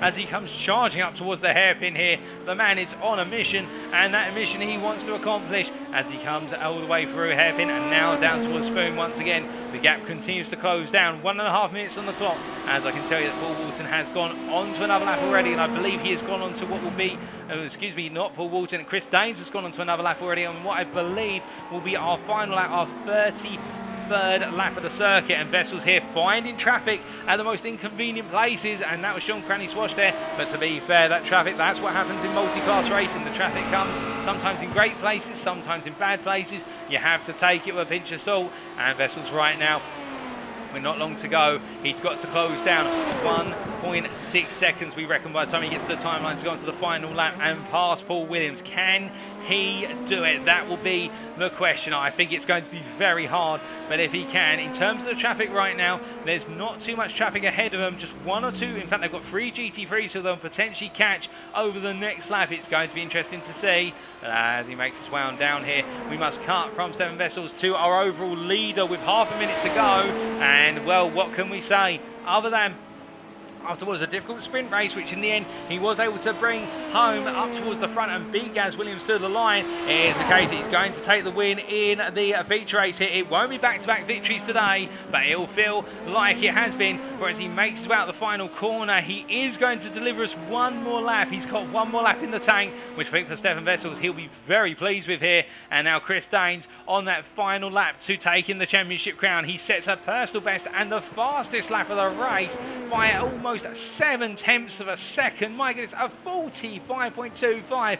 Well, Chris, goodness me, you can slow down. I think they get the picture. You're fast, but it's the case that he wants every point. He wants this championship done. You can tell he charges on. Meanwhile, we look at Stefan Wessels here, who has closed up to the back of Paul Williams, and we ride on board here as he goes in hot pursuit. He'll know he has one more lap after this. He'll be grateful to Chris Daines for giving him one more lap, but will he need another lap, or will he be able to get it done this time? As we see there, Paul Williams drifting a little bit wide through the second part of Spoon, and right now they make their way down the back straight. Will they catch any traffic at this point? They do have a couple of GT3s ahead of them. They do have the top two in the IMB Raceware GT3 AM class to deal with. And you see Paul Williams there goes initially defensive, but Wessels is going to have the mother of all runs in, but Williams holds it to the outside, and no, he outbrakes himself, and Paul Williams straight lines his way off circuit there. And as they roll the way on through, it is the case that Wessels sees Paul Williams off circuit. He gains the place. Well, my goodness, in the end, it was a mistake from Paul Williams. He outbroke himself into the corner, and Wessels gains P2 in dramatic fashion there before the final lap. And I think for him now there'll be a small smile creeping onto his face that he's recovered to P2 to finish behind his rival. But now, as we do look from Wessels to Chris Daines once again, here's the case this time around. He will be completing the race and taking the checkered flag, and it has been a campaign season as he disappears into our existence briefly. It's a campaign season that has been built on consistency, pace and sheer will and determination, and as he comes to the line, he will be your championship winner in the LMP Pro class with 2 rounds to spare. It is Chris Daines who takes the checkered flag here in the feature race in emphatic form by 18.5 seconds in the end, ahead of Adam Delmont, who, as we see it make its way through Casio Triangle, a brilliant day for the Excite Racing driver. P2 in the LMP2 Pro class. He will be pleased as punch with that, there's no doubt about that. And then it will be Paul Walton who once again brings home a result ahead of Stefan Wessels. He takes the win in the LMP2 AM class, P3 overall. A great drive there. And then it will be Gaz Williams who comes home, P3 in the LMP2 Pro class, P4 overall, as he crosses the timeline ahead of Dan Skinner. And then we do have to wait for Stefan Wessels to come on through. He is making his way on around right now, as we do have some drivers who've completed their races already, including Maurizio Macconi, who is your winner in the GT3 Pro Apex Racing Academy class. I think the DRS Esports LMS2 driver will be proud of himself. It's his first win in the series, and what a location to do it, and what great competition he had to hold off, including Carmelo Metello and Matthew Hodges. It is also going to be a win as he crosses the line, moving from side to side. He is pleased, I can tell you that. Matt Emmons takes the win in the GT3 AM Apex Racing Academy class, ahead of Matthew Addy and Nigel Stock. And then we do have, I believe, making his way to the time, and I know he's already done it, Paul Walton has crossed the line, your winner in the LMP2 AM class. And then it will be to Lorenzo Gualtieri to take the checker flag in the GT3 AM IMB Raceware class, in the end winning by 17.5 seconds ahead of Tristan Dino Brega, who crosses the line there. And a fantastic drive from the pair of them, but Gualtieri definitely showing the momentum is now on his side in the championship campaign, with only 2 rounds remaining after this one, and it will be between those two all the way to the finish. There's no doubt about that. We do have a couple of drivers yet to finish their race, but we have got those race results coming very shortly, I do believe, as we see Dino Brega there and Gualtieri having a little bit of a love tap with one another. And I think the team will not be too happy with the fact they've got to do repair work to the cars now, and that's going to be some expensive repair work. As we see Matthew Addy in the MP2 in the GT3 AM Apex Racing Academy class, and then it's Nigel Stock who comes home P3 in the GT3 AM Apex Racing Academy class. And I think for Nigel Stock, this will be a day where he gives himself a huge pat on the back. He was not expecting to be up there compared to his peers today. The Mercedes was going to struggle, in his own words, but it is the case. He has delivered a win and a P3, and that keeps him very much alive and right there in the hunt for the championship win in the class. But without further ado, the race results are in, and let's take you through them, subject to stewards' inquiries. Well, it is the case that we can see the overall classification here for the feature race of round 10, Suzuka in the Next Gen Racing PROTO GT3 Championship. It is the case that Chris Daines taking the overall win by 18.5 seconds ahead of Adam Delmont and Paul Walton there completing the overall podium in the LMP2 class. We then have Gaz Williams and Dan Skinner completing the top 5 ahead of Stefan Vessels, Paul Williams, Peter Herschel, Jim Stanton and Richard Stanton completing the top 10, Paul Scott P11 and then Maurizio Marconi finishing P12 overall. He is your GT3 overall winner with Carmelo Mettello and Matthew Hodges joining him on the podium. And then we have Gavin Gardner, Stefan Albanese, Matt Emmons and Vin Glenn completing our top 18. Well, as that translates into the individual class finishes, we can show you starting off with the LMP2 Pro class as sponsored by the Apex Racing Academy. It is Chris Daines in the end who took the win by 18.5 seconds and is crowned, subject to Stewart's confirmation, is crowned your championship winner in the LMP2 Pro class with 2 rounds remaining ahead of Adam Delmont and Gaz Williams and Dan Skinner and Peter Herschel completing the order there. We then come to our LMP2 AM class, and it is the case that Paul Walton took the win by 48.1 seconds ahead of Stefan Vessels. But credit to Stefan Vessels finishing P2. He had to literally drive the car to the rims in order to recover to P2 and keep the championship fight alive between the pair of them. Paul Williams in the MP3 and a deserved P3, albeit I think he will be a bit annoyed at the mistake he made into Casio Triangle on that penultimate lap. Jim Stanton and Richard Stanton, the Stanton brothers completing the top 5 with Paul Scott, Mark Sykes and Michael Price completing the standings there. And then we come to the GT3 Pro Apex Racing Academy class. And it is the case, Maurizio Marconi in the end taking the win by 7.1 seconds ahead of Carmelo Mettello, with Marconi getting his first win of the season, Matthew Hodges completing the podium, Gavin Gardner P4, Stefan Albanese P5 and Vin Glenn P6. And then when we come to the GT3 Pro IMB Racewear class, we can tell you that Lucas Simano was the only driver in the class, but we will bring out that standing and show you just the confirmation there. In this case, he is our winner. And then he's also crowned our champion as of this round. And then we do come to what is the GT3 AM Apex Racing Academy class. And we start off with what is the winner of Matt Emmons here, 9 seconds clear of Matthew Addy and Nigel Stock rounding off the podium. Those 3 in that championship hunt with Sean Cranley-Swash having a difficult day, P4 in the feature, and you can see it completing that top 5, Darren Dotley P6. And then we do have behind them in terms of the standings list, it is the GT3 AM IMB Racewear class. Lorenzo Gualtieri taking the win in the end by 2.5 seconds ahead of Tristan Di Nobrega, and then James Slates and Elwin Sykes completing their standings. And that championship battle between Gualtieri and Di Nobrega will be going down to the final 2 rounds. There's no doubt about that.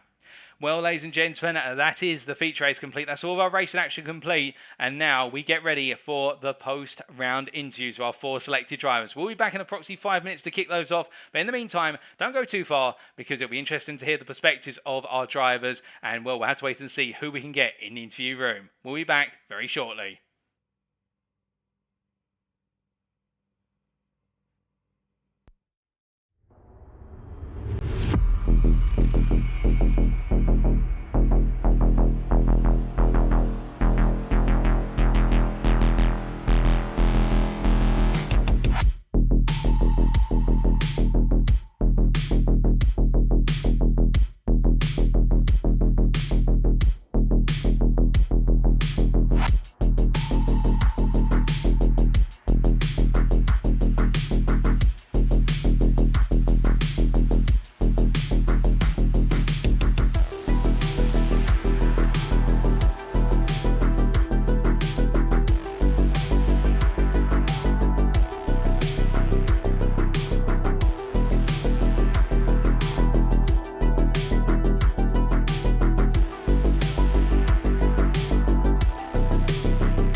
Okay, ladies and gentlemen, we are good to go for our post-round interviews of our 4 selected drivers. We're going to be hearing from one of our GT3 drivers, and that's the GT3 AM Apex Racing Academy driver of Nigel Stock. We'll then be talking to our LMP2 class drivers from a number of classes, including the LMP2 AMs and the LMP2 Pros, and wrap it up in particular hearing from Chris Daines, our subject to Stuart's confirmation, crowned LMP2 Pro champion.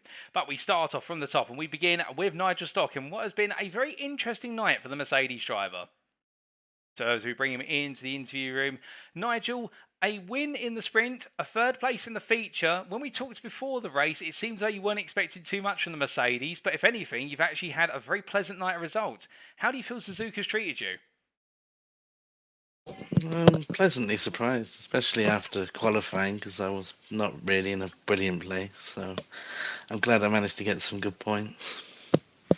So just taking us through it, in terms of qualifying, we saw you were quite a way off the pace of the likes of the Audis and also the Ferraris and also the Lamborghinis. To be fair, the AMG just seemed to want to point in straight lines but not necessarily do the corners. Were you having to battle with a lot of understeer in the car throughout qualifying? Yeah, I think it's a bit of that, and then the chicane and the hairpin, it just feels clumsy. It just doesn't have the finesse of like the Audi or the Lamborghini, like where sort of change of directions. I think through the S's as well, it's not brilliant at change of directions. It's more just like you said, just straight lines. Well, it may be the case that it wanted to do straight lines in qualifying, but it seems as though you were one of the only ones in the GT3 class to be able to keep the car pointing straight in the sprint race. Just take us through that sprint race from your perspective, because you didn't have the best of starts, but you started gaining the places at the expense of others making mistakes and contacts. Yeah, a few fell off, which was quite good. And I think 1 or 2 I had to do a few overtakes, so I passed, and then I managed to finally get in the lead, and then just at the end I got hit by one of the LMPs that knocked me off the track, and I thought, oh no, this is like, I fought with the car to try and not lose it. I managed to just keep it straight and then managed to bring it home. So bit of a scare at the end. Or indeed, a little bit of a scare, but still kept it straight, and well, an absolutely brilliant win. And it sounds like a bit of an unexpected win from yourself. Did that change the perspective you had going into the feature? Because you just picked up a win, you'd have to start from the back again in your class, and you'd have to do it all over again. It did a bit, but then I thought it sort of takes some of the pressure off. I don't have to worry about so much about the points. And then in the second race, I got stuck behind 2 other guys in a different class for ages. So that seemed to sort of slow me down a bit. So that's why I did an early pit stop to try and get some clean air. Indeed, in terms of taking that undercut pit stop and trying to get the clear air, we saw it worked out to an extent, but then you seem to find yourself having to deal with some of the drivers from the GT3 AM IMB Racewear group, particularly Lorenzo Gualtieri and Tristan Di Nobrega. Looked as though you didn't quite have a way of getting past them. No, not really. I think they're a bit faster because they're in the Ferrari and the Lamborghini, and the Mercedes just doesn't really like the Suzuka at all. So it's just sort of just trying to just bring it home at that point. I knew I was far enough in front of everyone behind, and then I knew I didn't have the pace of the 2 in front, so I just thought I'd just let them go and then just sort of cruise it and just try and just collect the points, really. Well, indeed, you did collect the points, and I do believe, subject to confirmation, it will be that you've achieved equal points to championship leader Matt Emmons from tonight's races. And with that in mind, and the fact we head to the Nürburgring circuit in a week's time, how are you feeling for the return to Germany?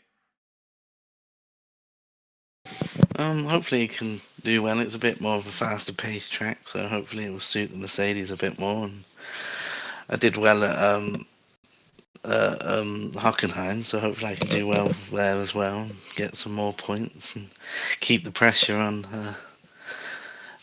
both of them, really. Try and get away from one Matt and catch the other Matt. Oh, indeed. It is that little bit of push-pull at the moment as you find yourself between the 2 rivals in the championship. And just before we do let you go, is there anybody you'd like to say thank you to or give a shout out to live on air tonight? Oh, well, thanks to you for the stream and NXTGEN and Quest Autosport for having me, and family and friends, and yeah, and anyone that's listening. Thanks. Well, indeed, I'm sure they will appreciate that. But as always, Nigel, it's a pleasure to have you in the interview room. Congratulations on your results tonight. Double podium, including the win in the sprint. And we look forward to seeing you out on circuit in a week's time at the Nürburgring. Yeah, thank you. Bye. So hearing there from Nigel Stock, who a little bit quite happy, I think, with the results that he was able to pick up today. But at the same time, I think it's one of those ones where he's taken some critical points and he knows that things went his way. And particularly we heard there with regards to the sprint, of the fact that it was the case that so many fell off the circuit, in his own words, and able to pick up that win. But he was expecting the Mercedes not to be the strong car here because it didn't quite have the poise, if you will, or the rotation that the other cars did. But still, looking good, keeping that gap to the championship leader small and trying to pull away from Matthew Addy. And I do think with the faster pace of the Nürburgring circuit and the bigger focus on acceleration, it will be the case that Mercedes is going to come on strong. But now we get ready to head to our second interviewee, and that is Richard Stanton. As we do get ready to bring him into the interview room, it is the case that in terms of his performances tonight, Richard Stanton having a good performance in the LMP2 AM series, in the fact that he picked up P2 in the sprint, but a fourth place in the feature. So some mixed fortunes in the feature, and now it's time for us to hear all about it as we bring into the interview room. So as he comes into the interview room here, Richard, seems as though it was a night of mixed fortunes, a good performance in the sprint, a second place, but a P4 in the feature. Would you say you've had a good night overall? Yeah, thanks, Paul. It has been a good night overall, better than the last couple of weeks have been. I've fallen a little bit unlucky in the races the last couple of weeks, taken out by other people in the first couple of laps, and it's really ruined it. So I had really low expectations for this evening, but got lucky in the sprint race really. As you rightly commentated, a number of the LMPs went off in front of me, and that just gave me a nice little gap all the way through. Had a fantastic battle with Mark Sykes, throughout, a few little love taps here and there, but managed to bring it home in P2, which I was really pleased with. Oh, indeed. And just dissecting things, particularly with regards to that sprint race and the drama we saw with a number of drivers going off, including the main championship contenders there, it did look as though a lot of drivers just really struggling to get the tyre temperature up and really getting a feel for where the grip was in that opening lap. Was that something you'd anticipated, or was it the case you're also, in a way, driving on ice for that open lap? Because Degner 2 in particular looked an absolute nightmare.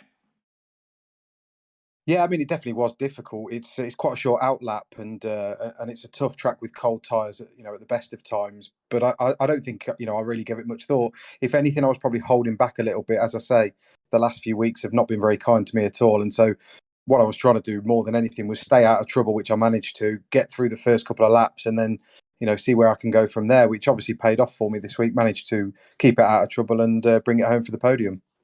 Oh, indeed. And then translating that into the feature race, did that change your perspective on the feature, given the fact that you'd be starting further down the grid and therefore you might have to adjust the strategy? Or was it the case that you stuck to your guns and just went with what you thought the feature race would entail? Well, I've got to be honest, Paul. Starting further down the grid's something I've got quite used to over the season. It's a common feature for me in most races, so that didn't put me off. I have to be honest. I did no practice this week, busy with work, and so really jumped on it. 15 minutes before qualifying started tonight. So I've done a little bit around Suzuka before, but not a lot recently.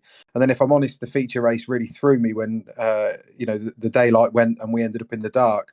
I did endurance around here, probably a few months back, but that was a little bit different. I haven't done night racing for a good few weeks now, so that threw me a little bit. I think I found my groove as time went on. It's difficult, there's a lot of cars out there now, different classes, different quality of drivers, and that's something that you have to navigate your way through. Overall, I was pretty happy with the feature race. To be honest, I was due to bring it in another grid place up. Unfortunately, 3 corners before the end of the last lap, I managed to get hit up the rear by my brother, of all people, which caused me a black flag and caused me a bit of a penalty, which put him ahead of me. So I'm sure the protest will sort that out with the stewards next week anyway. Oh, indeed. That is unfortunate, particularly when it's your own brother. And to be fair, in the championship, it could not be closer between the two of you. You're currently going into this round only 5 points ahead of Jim. But I do have to ask, in terms of the championship campaign, you've got Jonathan Collins prior to tonight, only 7 points ahead, and he wasn't in attendance tonight. It does look as though you're all battling for P6. Is that what you're targeting, or are you still trying to nip at the heels of Paul Williams up in P5? Yeah, I mean, it's difficult to say, isn't it? I'm kind of hoping that Sam Holman doesn't turn up again, because that could be another place that might get made up. I mean, the reality is the people that are all ahead of me are much better drivers, and so my best hope of going past them is gaining points when they're not racing. And for me, this is the first season in the next gen I've really enjoyed it in the main, and pleased to finish anyway. I've had some great battles with Colin, so it's disappointing not to see him out there tonight, because we often have a bit of fun on the track together. So would have been good to see him there, but I'm just going to push on and do the best I can. Well, speaking of pushing on, of course, we head back to Germany next week for the Nürburgring circuit. How are you feeling for the Vidal variant? Well, I've got to be honest, Paul. Not too good, because as things stand at the moment, I'm due to be away with work. So I've got one of two choices, really. Either I need to let work down, or I need to take it with me. So I'm not sure which one will be the easier one to do. Oh dear, I'm very sorry to hear that, but fingers crossed you can find a solution that's amicable for yourself at the end of the day. But just before we do let you go, is there anybody you'd like to give a shout out to or say thank you to live on the broadcast? Probably not a thank you, but I'll give a shout out to my brother. I am coming for you next week. That little punt at the end was very, very naughty. So we will see each other on track in the future. I have no doubt about it. Oh, I absolutely love it. I'm sure if Jim's listening right now, he'll absolutely love it too. Well, with that, Richard, congratulations on the results tonight, particularly the podium finish in the sprint race. Thank you for joining us in the interview room, and we look forward to seeing you hopefully out on circuit again in a week's time. Cheers, Paul. All the best. You too. Have a great evening.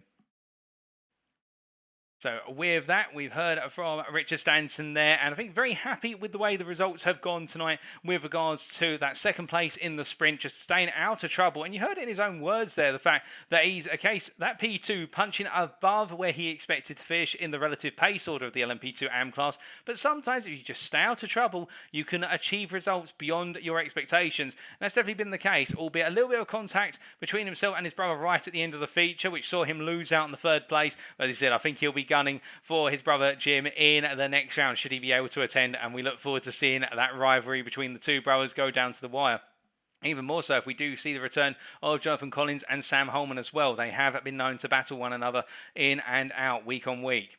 But now we must come to our third interviewee from the LMP2 Pro class, and that is Adam Delmont, as we're getting ready to join us in the interview room. And well, in the case of Adam Delmont's night, it has been a very positive night. 2 back-to-back finishes on the podium, 2 second places, and what I should point out now is whilst it says he finished in P2 in the sprint, that was behind Antonio Giovinazzi, who as a guest driver is classified as taking the win in the sprint, but it will be Adam Delmont who is classified as taking the win once we have the final point scores come in. So he'll take that in his pride, and we'll talk to him about that as we bring him into the interview room. So as Adam joins us here, Adam, a very strong night tonight, 2 second place finishes according to the classifications, but keeping in mind that Giovinazzi was a guest driver within the class, it does mean that you're technically our winner in the sprint. Suzuka's been great to you tonight, has it not? Do you know what? I've surprised myself tonight. In practice, I did not feel comfortable at all. It's no secret I've struggled in this car this season. Just trying to learn it, trying to get to grips with it. It's a new. I have used it before in enduros, but it's different on an enduro because you're practicing for weeks, the same car, the same track, and you build that knowledge. Changing from week to week, it's a massive learning curve. And I think these last 2 weeks, I just seem to have unlocked a little bit of pace. Still a little bit off, Daines and Gaz and that, they are next level. But yeah, to be sat behind him and learning a few bits for that long were entertaining, bud. So I've had a surprisingly good night. Oh, indeed. And it all started off in qualifying. Well, a reasonable qualifying lap from yourself, a P5 in the end, only 1.1 seconds off of the pole lap. Did it feel as though you had achieved what you wanted to in qualifying, or was there a bit more pace out there, a circuit that evolves quite aggressively? There was definitely more pace. I couldn't match my practice time. You only get a couple of laps really to really go for it, before obviously the classes start intermingling and the fields spread through quali, and it's very, very difficult to get that clean lap in without running up on a GT3. So I did have a couple of laps where I was up and I was on for a really good time, and then I'd make a silly mistake or get an off track or run up to traffic. So yeah, there was more, but top 5, I was still happy with that, Paul, because I know my pace is not at the front level just yet. So I'm building up. I think at the start of the season I was constantly at the back, really struggling, and I'm building momentum. Obviously a bit late now, but thinking of next season, build the momentum, learn the car, and then this is the practice season for me now. It's just learn it all, and then next season come back with hopefully a bit more pace behind me. Well, I do like the approach and, well, building up that pace. And we heard earlier from Richard Stanton in regards to his sprint race in LMP2 AM class about everybody losing it in front of them. And I think it was a similar situation for yourself in the LMP2 Pro class. A lot of drama midway through the race, which saw Gaz Williams and also Chris Daines involved in a bit of contact. But you seem to be able to steer clear of the carnage. Yeah, it did get a bit um, feisty, shall we say, at times. Cars skittling off. Yeah, I think I was at a safe distance, far enough back. I was just happy to sit at that distance, and it was a good thing 'cause it gave me the opportunity to react to them going off and keep it clean. I think 2 laps before the end, we came up to a massive bunch of GT3s that were literally just falling off at track all over the place in a series of corners, and that were quite nerve-wracking because there were just cars everywhere. And obviously I was in a good position with 2 laps left. I was like, no, please don't take me out. Oh, but it managed to avoid the carnage in the end and bring the result home. And I have to ask, did that, given the fact that you'd finished P2 and therefore you'd be starting a bit further back in the feature race, did that change your perspective going into the race, or did you stick to the strategy you always had in mind? Um, Weirdly, I dropped back a little bit off the start of race. I'm always a bit nervous for that first lap or two in this car because I don't. MX5, I'm jumping. I'm comfortable in that. With this, I'm still nervous at times, and when it's cold and the tires are cold, I am a little bit too cautious. And I did drop a spot, but then, through a bit of having judging some gaps, I managed to work through and a couple of cars falling off, and just found myself in third. Chris got ahead, and I thought, oh, I'll lose him now, and he'll disappear off up road as I was trying to pass his teammate. But I've got, you know what? I know Chris will probably fuel saving quite a lot, which I don't do. But I passed for P2, managed to catch him back up, and then I was happy to just sit behind him. And I would have sat there for until the dying couple of corners, and if I felt like I had something, I'd have gone for it. If not, I'd have settled for second because I know I'm not fighting for anything this season, Paul. I know I'm not. So I'll take. Don't get me wrong. If there's a result to be had, I'll take it. Um, but grand scheme of things like that, I was happy to sit behind and learn a bit because I know how quick Chris is. No, that's fair play, and I can see where you're coming from, and I think a very sensible approach, and still having that consistency and that key to know when to play those positions out is what rewards you with a P2 in the end, and a very deserved one. And with regards to sort of building up that pace, we've got 2 rounds to go, and the next round we head back to Germany for the Nürburgring. How are you feeling for the Grand Prix of Wiedolf circuit? Confident. Well, a mixture, 50-50. I'm confident in the track because I do have quite a lot of pace around there. It's just a track I like and I'm good at. I always seem to just come alive a little bit there. However, I am a bit of a curb monster, and it's like I'm a magnet. I cannot stay off curbs. I think it's from years ago karting. If I see a curb, I'm just drawn over it, and I know that this car on those curbs could be the ending of me. So I'm going to try my best, but we'll see. Oh, well, fingers crossed for you. But just before we do let you go, is there anybody you'd like to say thank you to or give a shout out to live on the broadcast? Yeah, obviously, as always, you guys that do the admin and you with your broadcast, they're always mega. Teammates, Excite, the team, usual lot, and obviously the drivers and Chris and Gaz and everybody for putting on some good races. It's been fun. Oh, well, we do appreciate that, Adam. Indeed, I'm sure they all will. But with that, thank you for joining us in the interview room. Congratulations on the double podium tonight, including technically the win in the sprint post-race, given the guest situation with Giovinazzi. And we do look forward to seeing you out on circuit again in a week's time. No worries. Take it easy, buddy. You too. So hearing there from Adam Delmont, I think a very happy night tonight for Delmont, but I do appreciate his honesty throughout the interview there with regards to the fact that he accepts that he's still learning the car, he's still learning that pace and where he can push, where he cannot, and trying to get himself really up there for the future season, assuming there is a future Proto GT3 Championship season. More on that later on this year, but we'll have to wait to find out. But I think Adam Delmont really respecting where he is within the field, and the fact that he'll take a double podium tonight, including technically what is a win in the sprint, he'll be very happy with that, and I think I can hear it in his voice. He's almost ready to scream and shout in joy, but not quite for the simple reason. I think he's just keeping it in moderation and thinking, and I did like the bit about chasing behind Chris Daines in the feature, just observing, not really battling, seeing where he can improve, where Chris is gaining the time. And speaking of Chris Daines, we must now interview our final interviewee, and it is none other than our crowned championship driver there in the LMP2 Pro class, and let's bring him on in a very short order. As we do, just try and grab him, and well, I think he is available, so here he joins us in the interview room. So Chris, as you join us in the interview room, firstly, I have to say, subject to confirmation from the organisers, congratulations on taking the LMP2 Pro Championship here at Suzuka. How does it feel to have claimed the championship crown with 2 rounds remaining? Yeah, fantastic, mate. Absolutely fantastic. It's something I came to the championship obviously to try and do, but to do it with a couple of rounds left, and just congrats to all the guys that have been racing with us, because come the end of the season, they've really been giving it their all and putting me under a lot of pressure. But yeah, I'm absolutely ecstatic, mate. Really, I'm absolutely ecstatic.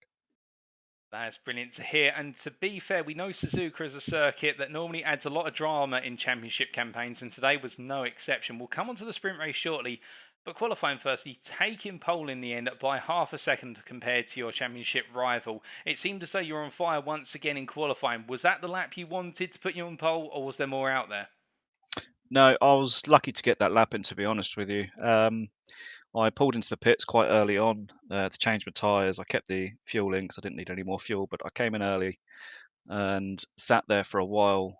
My tyres were fitted, I was ready to go, but I sat there for an extra 10 seconds because I was waiting for a gap between the GT3s, and I knew there was a 16-second odd gap between the mid-pack, the first half of the pack that came through. So I waited for them to go, and then I timed it so I could make sure I had that 10-second breathing space to get one more lap in, because it was so difficult to find any space on track.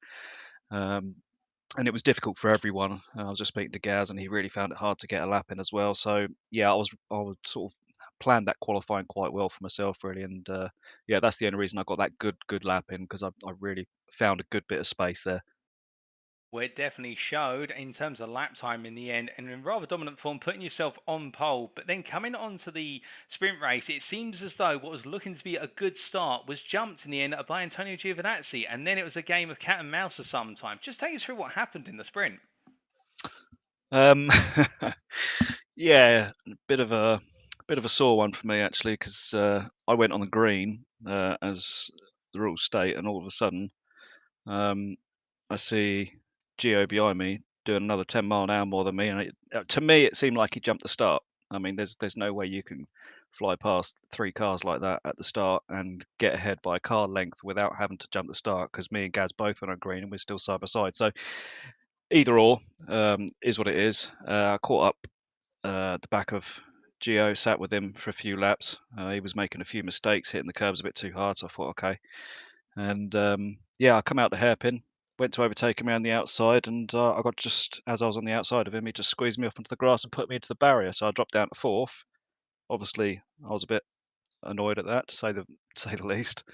Then had a good battle with Gaz, caught them back up. Giovinazzi went off, and then unfortunately, me and Gaz had a bit of contact, went down the inside, and it was no fault of Gaz. I mean, we were just very close going through the corner and tapped the rear end of my car. It might have been a tiny bit of netcode there, but the car just done something so weird. I mean, it just spun itself round. I mean, physics shouldn't do that. It shouldn't.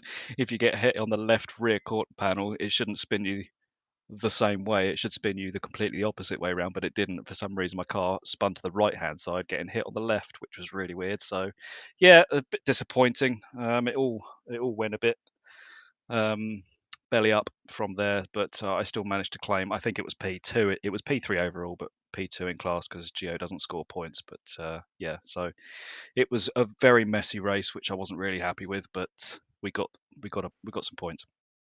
Oh, indeed. It was a difficult one. I would agree with you on that. From the perspective of our broadcast cameras, it did look like it was a bit of a netcode contact between yourself and Williams, but I can appreciate very close between the two of you through turns 1 and 2. But still, with that in the bag in terms of that P2, once we discount Giovinazzi from the results there, we went into the feature and we saw in the sprint race a lot of drivers fall off the circuit at the start. Did that sort of change your perspective at all going into the feature, given that you needed to beat Gaz Williams and you'd had quite a dramatic sprint? Did you think, you know what, cool it down, it's 60 minutes, we just need to get this car to the end? Yes, going into the going into the feature race, I knew I had probably 0.3 per lap in the bag, so I knew I could lift off 0.3 of a second and save fuel quite a lot. And that's what I was doing pretty much all the way through till the first pit stop. And the drivers that were spinning off, it surprised me a little bit because the track temperatures were extremely low, so there was a lot of grip out there, and there was a lot of grip out there. But I think drivers, once again, the same as last race, I think there's a few that just pushed just that little bit too hard on the first. I mean, it might be nerves, it might just be excitement, this, that, and the other. But yeah, just sit back, relax, and just see how the cards fall, really. And that's what I did. And then my teammate Peter was leading at the time, so that was awesome as well. Well, indeed. And as the race went on, obviously darkness fell on the circuit. It did seem as though the whole situation with regards to navigating through traffic was a major challenge, and particularly with the circuit not really being well lit. Did you find, even though you're in the lead, it was a bit nerve-wracking being out there? The fact you've got to trust in the headlights now, the braking points, and when the traffic comes up, have they seen you? Exactly that. And the last thing I want to do is when I'm catching up to GT3 traffic is sit behind them and start flashing my lights, because I know how off-putting that is for GT3 drivers. Or for any drivers in any multi-class racing. It's so off-putting, and I know it's a thing of racing, this, that, and the other, but respect on track should still be shown, and I don't think sitting behind them flashing lights and trying to put them off, because it will only put them off and end up spinning into me. So I simply sat behind them. Like I said, I had some time in my hands, so I sat behind them all the way through the first sector and just showed the respect to pass them cleanly. But yeah, it's very tricky in the dark, really tricky, because obviously, like as you say, at Suzuka, there's no lighting on the circuit, so you can't see the apexes very well at all. So you just have to sit and wait and hopefully come out the other end clean. Oh, indeed. But to be fair, it wasn't too daunting for yourself. And I hate to pull you up on this, but literally with only laps to go, only minutes to go, setting the fastest lap of the race on a car that's only had a one stop on a 1:45.25. How on earth do you do it? It was an absolutely phenomenal lap and it just came out of nowhere. Yeah. So I short fueled in my first pit stop. I didn't put enough fuel in purposely because I wanted to save just enough fuel at the end to have the potential fastest lap. So I saved my tyres. I came into the pit stop and I still had 90% left of my tyres, so I knew I'd looked after them really well. So then I fuel saved all the way to the end, and I saw Gaz Williams had done a fastest lap. So I'd done a faster lap than him by about a tenth and a half, which I knew probably couldn't be enough because I know how quick Gaz is. So I thought, well, I'll try and find this 16-second gap again for the GT3, just like I did in qualifying, and I found it in the last 2 laps. And I just thought, right, I'm just gonna go for it. And yeah, I knew I had the pace to get a faster lap, but that was quite a special lap, I must admit. That was quick, yeah. Oh, well, definitely. I think we can use quite a few words to describe it, but they may be a little bit 18 plus, but it's a very fast lap. And with that, of course, and the result today and really confirming your championship crown, I do have to ask, going ahead into the final 2 rounds, is it still business as usual, wanting to take every single point and every single win with it? Yeah, of course. Of course, you want to win as many as you can and go into season 2, be the guy to beat and have a target on your back, and I quite enjoy that, really, to be honest. So yes, I do want to try and win as many as possible. At the end of the day, like I said, after the Silverstone race we had. We're all racers, we're all sim racers. Some of us race in real life, some of us don't, but it doesn't matter what type of racing you want to do. Everyone wants to win. So if you sit back on your laurels and choose not to win and just have a bit of fun, then maybe it's not for you, because everyone does wants to win. Some people want to sit and have fun, but you know what I mean. It's if you get a win, it's lovely. So I want to try and rack up as many as I can. Oh, definitely. I can appreciate that. Some very profound words there, Chris. And just before we do let you go, is there anybody you'd like to say thank you to or give a shout out to live on the broadcast tonight? Yeah, I want to say thank you to my teammates in general. So Vrana Motorsport, I started this team up at the beginning of the year in March time. I've had some great drivers between now and then who have turned up and put in some great results in their respective leagues. I want to have a big shout out to Mark Sykes as well, who is absolutely on it with our paints. I send him a message with which paints we need to do, and within the week he's done them. So a big shout out to Mark Sykes, Sim Stickers as well for sponsoring us, and Scruffy Bear Pictures also. My mate Darren, he's a good mate of mine, and he's been sponsoring us for a while now. So, and you guys and you, Paul, great business as usual on the comms. I always enjoy watching them back, and all my teammates say the exact same thing. It's really enjoyable to watch. Well, thank you to yourself and the team, Chris, and I'm sure everybody you've mentioned there will appreciate the shout out and thank you live on air. But with that, Chris, it is my pleasure to say that you are, subject to confirmation going into round 11, our champion in the LMP Pro class as sponsored by Apex Racing Academy. Congratulations on the championship. Congratulations on the double podium today. And we look forward to seeing you take to the Nürburgring circuit in a week's time. Thanks very much, Paul. Thanks a lot, mate. Take it easy. You too. See you. So hearing there from Chris Daines, a very happy night for Chris. It wasn't the night I think he wanted it in terms of the sprint race, where there was a number of incidents, such as being run off the road by Antonio Giovinazzi and then having to battle with Gaz Williams and the rather odd contact between the two of them. There was contact, but the netcode seemed to see the contact as different from the way the two cars were lined up on the circuit. But still, Daines did not let it faze him, and in the end bounced back from a difficult sprint race to a dominant feature race win. And well, now I can only imagine how he's going to turn up and deliver in the final two rounds to try and pick up each and every win. But with that, ladies and gentlemen, it is time for us to wrap up. Thank you very much for watching. And if you do want to know more about the Next Gen Racing community, then why not check us out, our official website, that's nextgenracing.co.uk. Alternatively, if you are a Facebook user, you can go to our official Facebook group, that's facebook.com/groups/nextgenracing. Also, a big thank you to our partners, without whom we'd not be able to bring you this series. That is Apex Racing Academy and also IMB Racewear. And now we look ahead to a week's time, and that will be the Nürburgring round number 11. Now, we should point out, ladies and gentlemen, that unfortunately, due to a slight scheduling conflict, I'm not going to be able to bring you your broadcast live on Wednesday, what would be a Wednesday, the 29th of June 2022. Instead, it will be a post-round broadcast that is brought to you on Friday, the 1st of July 2022. But whilst the broadcast itself may not technically be of live racing action, it will be as close as possible to the real live thing. So don't worry about that. We will be back on Friday the 1st of July to continue the story in the penultimate round of the series that just keeps on giving with the racing action. But until then, and until next time, we have been Next Gen Racing. I've been your host and commentator, Paul TX141 Walsh, also known as Britain a Spit. And until next time, remember to stay safe, stay well, stay smiling, but most importantly, remember to stay on track. Good night.